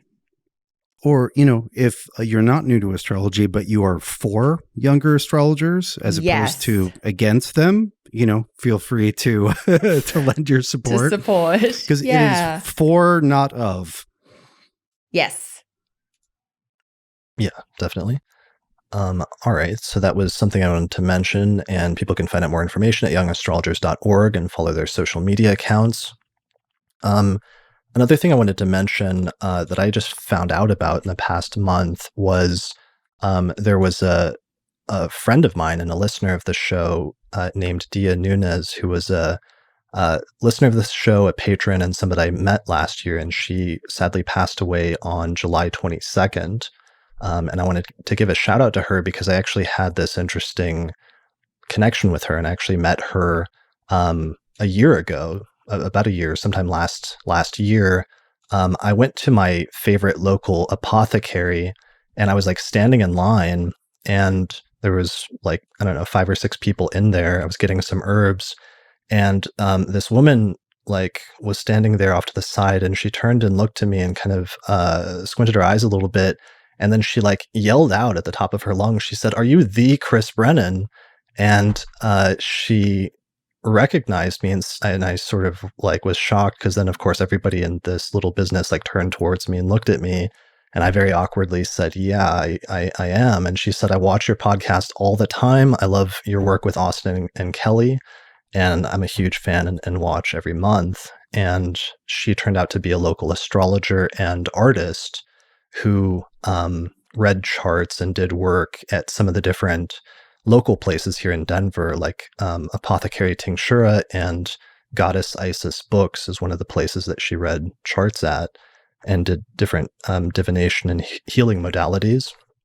But when I got sick in March and April, she checked in with me like every other day, and I have like chat logs of her checking in on me and Lisa every few days and seeing if I was okay, seeing if we needed anything and everything else. And also just like chat comments going back on YouTube, where she would just like comment on our videos and was always very supportive going back a few years now.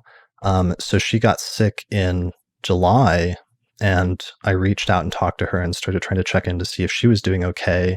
And the last time I talked to her was actually on July 12th, and she was hoping that she was improving. And she said she didn't usually share it, but she shared her chart details with me. And we talked a little bit, and I got sidetracked and caught up in my own life and sort of struggles, and realized recently I hadn't talked to her in a while. And then I looked and tried reaching out. It turned out that she had passed away just 10 days after I talked to her, which I was really shocked and saddened to find out about. So I just wanted to mention her in passing, both as a friend. This is another sort of like third house Mars retrograde transit that I've been dealing with, which is, even though astrologers traditionally emphasize the 11th house for friends, the third house traditionally is also a place where friendship shows up. And for me, with the Mars transiting and going retrograde in the third house, I think that was one of the unexpected things that I later didn't know had happened and later found out about during the course of the Mars retrograde, when it started revisiting some of those earlier degrees and causing a reflection on some of those things. Yeah, so have you guys, I want to talk a little bit about the third house as like a digression, but people can check out some of her artwork, which is actually really good, just by checking out her Instagram account, and that links to some of her other websites where you can see some of her work at instagram.com/Dia Nunez art. And she worked with fluid paintings and different things like that, which were actually really good and really interesting. So I just recommend checking it out. Have you guys had anything like that in terms of noticing the third house in connection with friends? Absolutely. When I entered third house perfection some years ago, I had, within, I don't know, a month, my brother came to live in the same region of the country as I have for the first time. So there's the sibling part. But I also ended up spending a ton of time and getting a lot of help from two friends that I'd known for 20 years who were like brothers to me. And I was like, oh, so the metaphorical, part of like sibling is also real. Like there was the literal brother part, but then there were like people who were really close to me who had a similar relationship. And then it is, well, I feel, let me just say that's really sad. And I think that's really beautiful that you're giving her a little memorial here before I just talk about house significations. No, I mean, Yeah, I wanted to just because of having that connection and her concern and care for me when I was sick and being similarly concerned for her. And then not knowing also, while she didn't, she started having problems breathing. And what little I've been able to find out was that she had a heart attack when she went back into the ER for the second or third time in that month. But not being sure if it was related to COVID or if she previously had COVID, and then that caused complications with her other pre-existing conditions. But she was only born in like the early mid 1970s. She really wasn't that old. She was basically you guys' age, right? Yeah, I think you mentioned she was in her 40s. So very, very sad news, Chris. So sorry to hear that. Yeah, but just in terms of the way that some of that's touching things and different people, that has touched over the past year potentially, and wanting to thank listeners, since we really we put this show out, but we don't always know how it's affecting people. But I know every once in a while when we go to a conference or something, we will have like hundreds of people come up to us and say thank you, or they'll mention some obscure joke that like Austin made 4 years ago in a forecast, or they'll compliment Kelly for some shirt Usually she was wearing, the flowers like on an episode a few months ago. And we realize that there's some people that it has had a personal impact in and who are listening in every month, even though we don't always know it. And sometimes we're able to build those personal connections with people, and it does make a difference knowing that and having that sort of interaction with people, especially with astrologers, other people that share this weird and interesting thing that we're all into. Absolutely. I mean, and that connection of shared interest type thing, it's so kind of 3rd house, 11th house crossover too, isn't it? Yeah. I was just thinking that. Yeah. Right.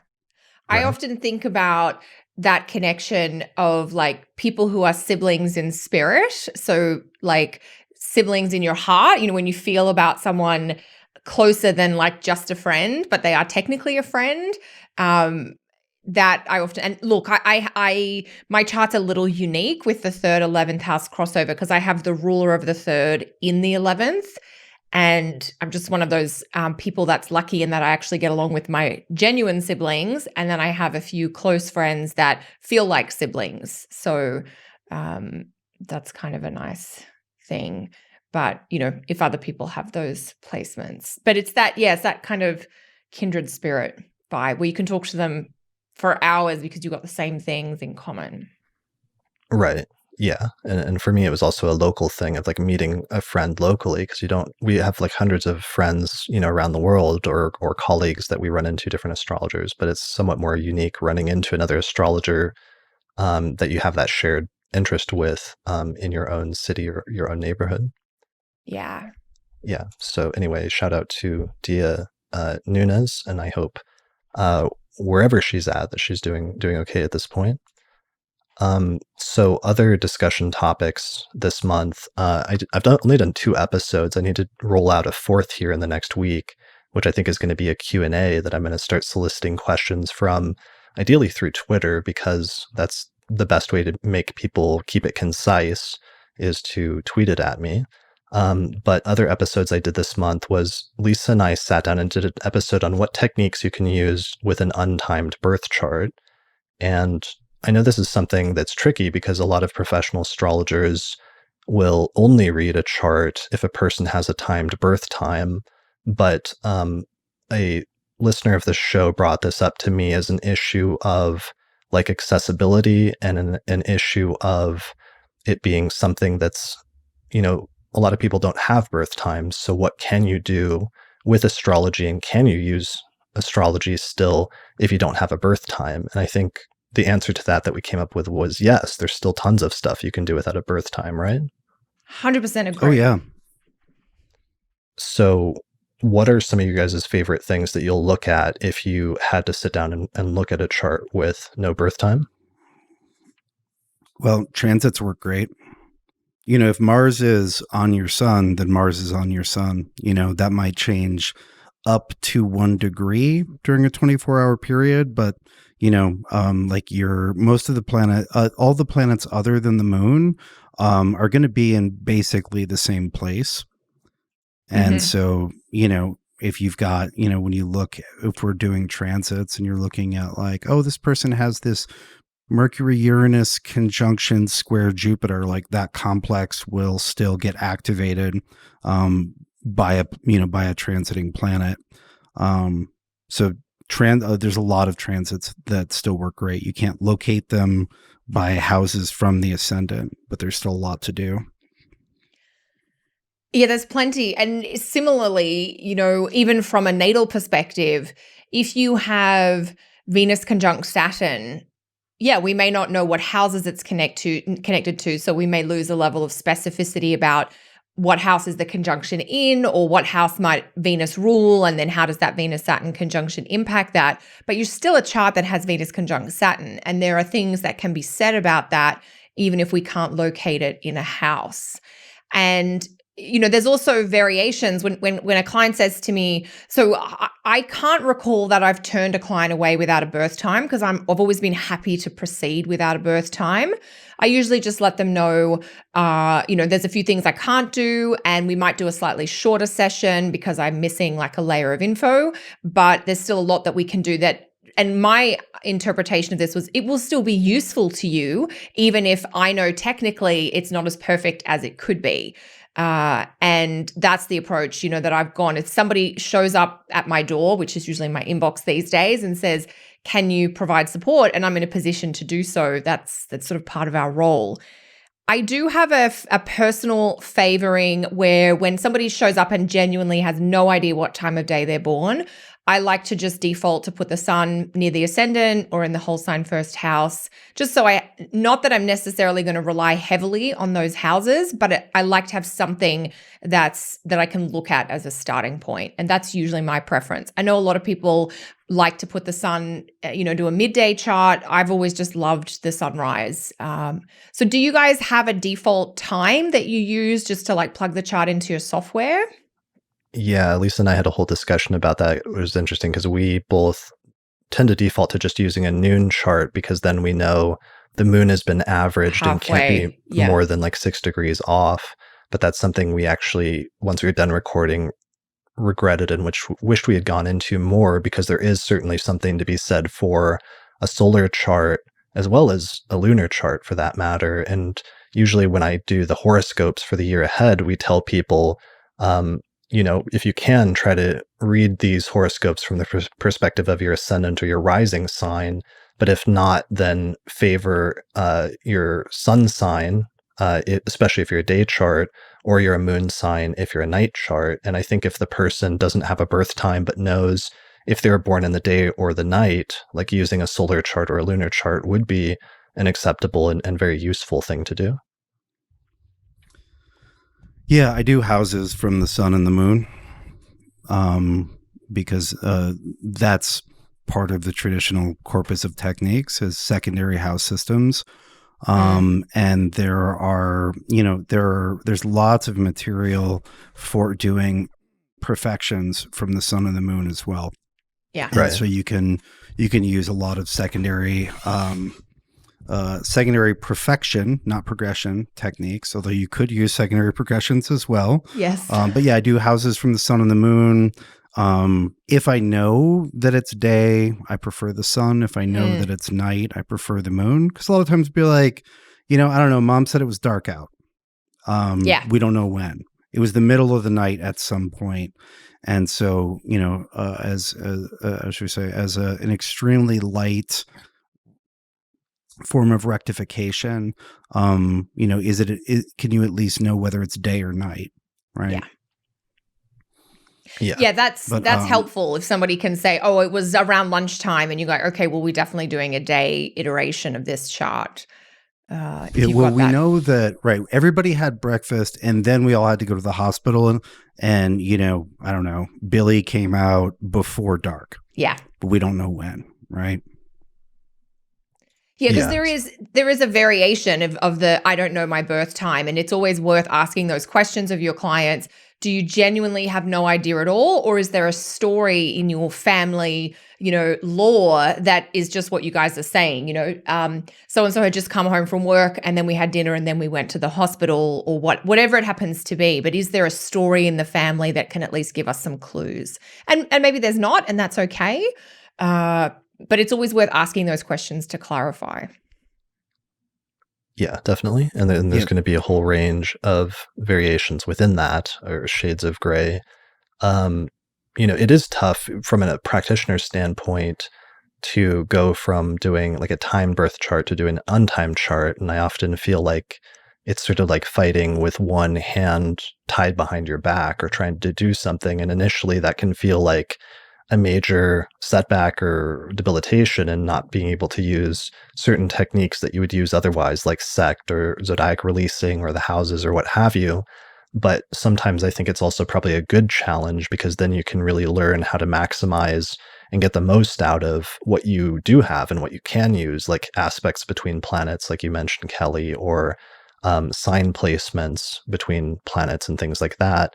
And there's still like a lot of mileage you can get even out of, 50% or 75% of the system, even if you don't have that other 25%. Yeah. And having a little discussion about setting expectations for what you can do as a practitioner with this information is important. Because if you're like, I can do X, Y, and Z with astrology, but I need a birth time. But I can do X and half of Z if you don't have a birth time. Yeah, absolutely. Totally. Definitely. And then, through the conversation, I'm just thinking again about sect, that, if you see a Mars thing and a Saturn thing, and one is clearly showing up, in the story with the client as much more difficult, that might give you a clue. Well, maybe this is a day chart, or maybe this is a night chart. And then you don't know for sure, but you're making some educated guesses, if you like, just based on the feedback in the consult. But definitely, like, to your larger question, Chris, no reason not to work with someone if they don't have a birth time. Just, adjust accordingly. Yeah, definitely. And it's a good practice for astrologers to get into. That way, as an issue of accessibility, you can perhaps be able to help more people than you might otherwise if you only ever were used to or capable of dealing with time charts. So from that standpoint, it's also probably good to practice as a practitioner as well.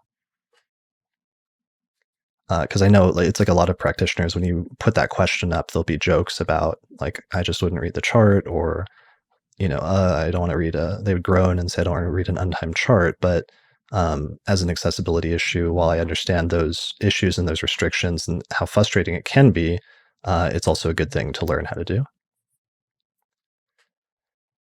All right, guys, those are really my main discussion topics. We already touched on Chiron and the use or not use of that, so I don't think we really need to retread that in terms of talking about asteroids.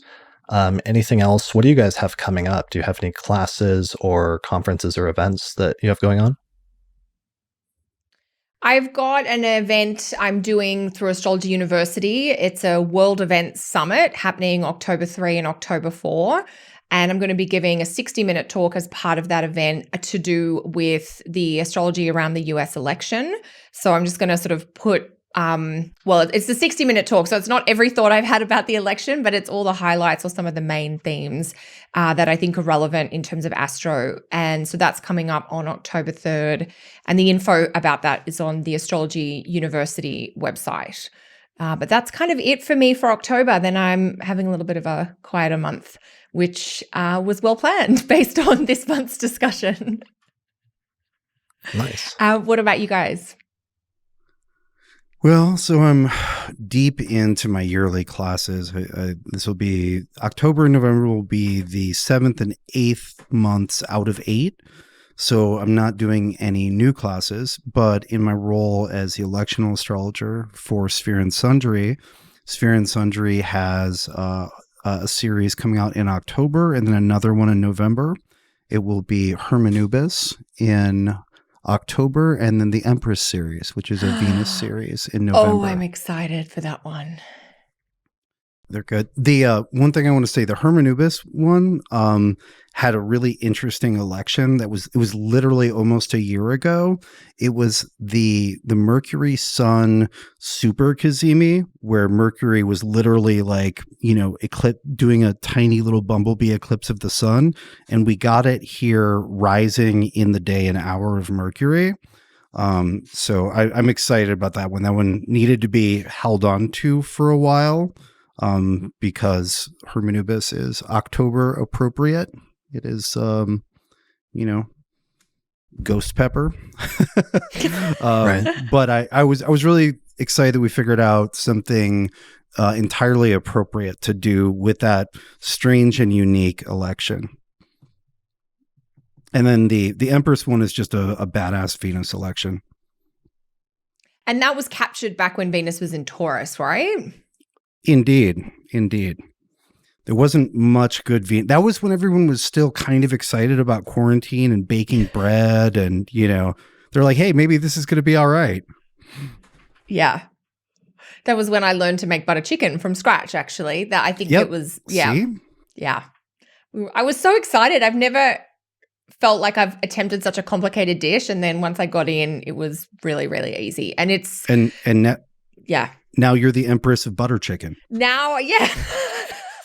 The EBC, if you will. That's hilarious. So if we could all get together and meal, I could feed you butter chicken. And it's a recipe that's mostly dairy free. So, I talked briefly about, eating it with different kind of eating protocols. And this recipe uses some ghee, but it doesn't use like cream in it. So yeah, specialized Venus. Nice. I love that. I'm going to have to get that recipe, actually. I'm going to ask you for that after this. Yeah, I'm going to see if I can, yes. We can post on Twitter or something. So yeah. As for me, we had talked about doing a fixed star, and I've been talking to Nina Griffin about doing a fixed star episode for months. And I encouraged a few weeks ago, Levant Laszlo to translate one of the earliest texts on using the fixed stars in natal astrology that survives, which is from a Hellenistic astrologer who wrote in Greek in Rome in the year 379 CE. And he's just known as Anonymous of 379 because we don't know his name, unfortunately. This text was originally translated by Schmidt in the 90s, but it's been out of print for years now. So I encouraged Levant to start translating it, and he's been translating it and releasing it in sections through his Patreon. At the Horai Project. So at some point, I'm going to start getting together a fixed star episode to do here too long. And I'm really excited to have Levant getting ready to release to maybe coincide with that, a full translation of that text on what different fixed stars mean when they're conjunct different important placements in your birth chart. So that's an episode I'm looking forward to. And I know both of you are pretty big on fixed stars as well, right? Love them. Yeah, that's actually so the month of September in year one is we've just been doing fixed stars all month. Yeah, I'm in the middle of teaching one of my chart interpretation courses, and next week's class is on fixed stars. So it's very timely. Excellent. Yeah, well, maybe we can have a discussion about that at some point and pull things together. We'll see what happens. I'm going to keep doing the astrology podcast next month. Thanks to all the patrons who support us. You can get early access to episodes, as well as access to our discussion forum or attend live recordings like this one by signing up through our page on Patreon. So that's the main thing I have to plug, aside from my Hellenistic astrology course, where people keep asking me where to learn astrology. And one of the discussions the three of us have been having over the past few weeks is how it's interesting how all three of us teach courses online, and we also do most of our other work and interactions with people through Zoom. So it's been kind of weird how this year suddenly everybody is having to use Zoom and moving towards online learning and everything else. But for the three of us, our entire businesses and professional lives are pretty much patterned around that. And I teach my courses through theastrologyschool.com. Kelly, you have your courses at Astrology University primarily, as well as your website, kellysastrology.com. And Austin, you teach your courses through your website, austincoppock.com, right? Yep. Yeah. So if people want to learn more about astrology, then I'd recommend signing up for one of those courses or all three of those courses, because it's actually interesting how many of our students kind of have gone between the three. And it's going to have interesting generational implications where I already see students who've taken all of our courses and are this interesting blend of the best part of all of our approaches. And I'm always consistently impressed sometimes by how good of astrologers they are already that early in their studies as a result. And I kind of wish I had had access to some of those things at that early stage of my studies as well.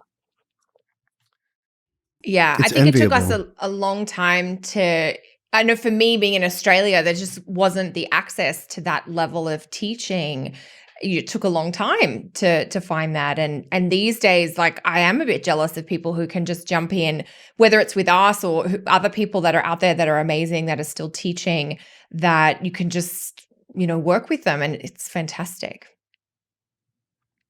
Yeah, totally. All right, guys. Well, I think that's it for this episode of the Astrology Podcast, and that's it for the forecast for October. So, October surprise is our main theme. We will be back again sometime later in October with the forecast for November, and I'm sure things will begin settling down by that point. We'll probably have a very casual discussion about the astrology of October by or astrology of November by late October, right? I don't even have a good Aussie phrase for this. Yeah, blank faces. We'll be yes, back I'm next sure month, regardless. Yes, we'll be back next month. Yeah, so good all. luck in the meantime to everybody. I'm sure there will be some interesting October things to talk about in review, and hold on. Do we want to end? Yeah, with I a can kid see the moment? shadow on the floor. I think we There's a did. gigantic cat walking hold around on. in the background. She's grown so much. I know that Look at we knew from the her. breed that she was big. Let me grab her. Sumo Coppock is actually one of our sponsors this month on the Astrology Podcast. At the end, you'll notice, thanks to shout out to Caitlin Coppock. And Austin's cat, who appeared last month as a very tiny kitten, has grown twice in size. Yeah, it still doesn't love being hugged, but look at her.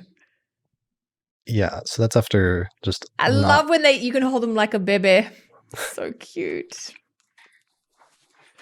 But she's not gotten any thicker, but she's like a foot longer. And with all that hair. She's Yeah. But it's going to be a huge cat. Yeah, it's going to be awesome. All right. Well, we look forward to checking again next month to see if your cat has doubled in size again. Yeah, yes.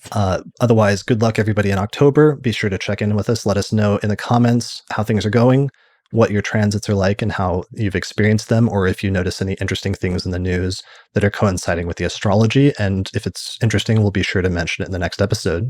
So thanks for listening to this episode of the Astrology Podcast. Good luck next month, and we'll see you again next time. Special thanks to the patrons who support the Astrology Podcast through our page on patreon.com. In particular, shout out to the patrons that are on our producers tier, such as Christine Stone, Nate Craddock, Marin Altman, Thomas Miller, Bear River, Catherine Conroy, Michelle Marilot, Christy Moe, and Sumo Coppock. Find out more about how to become a patron at patreon.com/astrologypodcast. Also, thanks to our sponsors this month, which include the AstroGold Astrology app, available at astrogold.io, the Portland School of Astrology at portlandastrology.org, the Honeycomb Collective Personal Astrological Almanacs, available at honeycomb.co, and also the International Society for Astrological Research, which is hosting an online conference September 12th through the 13th, 2020. Find out more information at esar2020.org. As well as the Northwest Astrological Conference, which is happening May 27th through the 31st, 2021, and you can find out more information about that at norwac.net. Finally, the software we use here on the Astrology podcast is called SolarFire Astrology Software, and it's available through alabe.com, and you can get a 15% discount with the promo code AP15.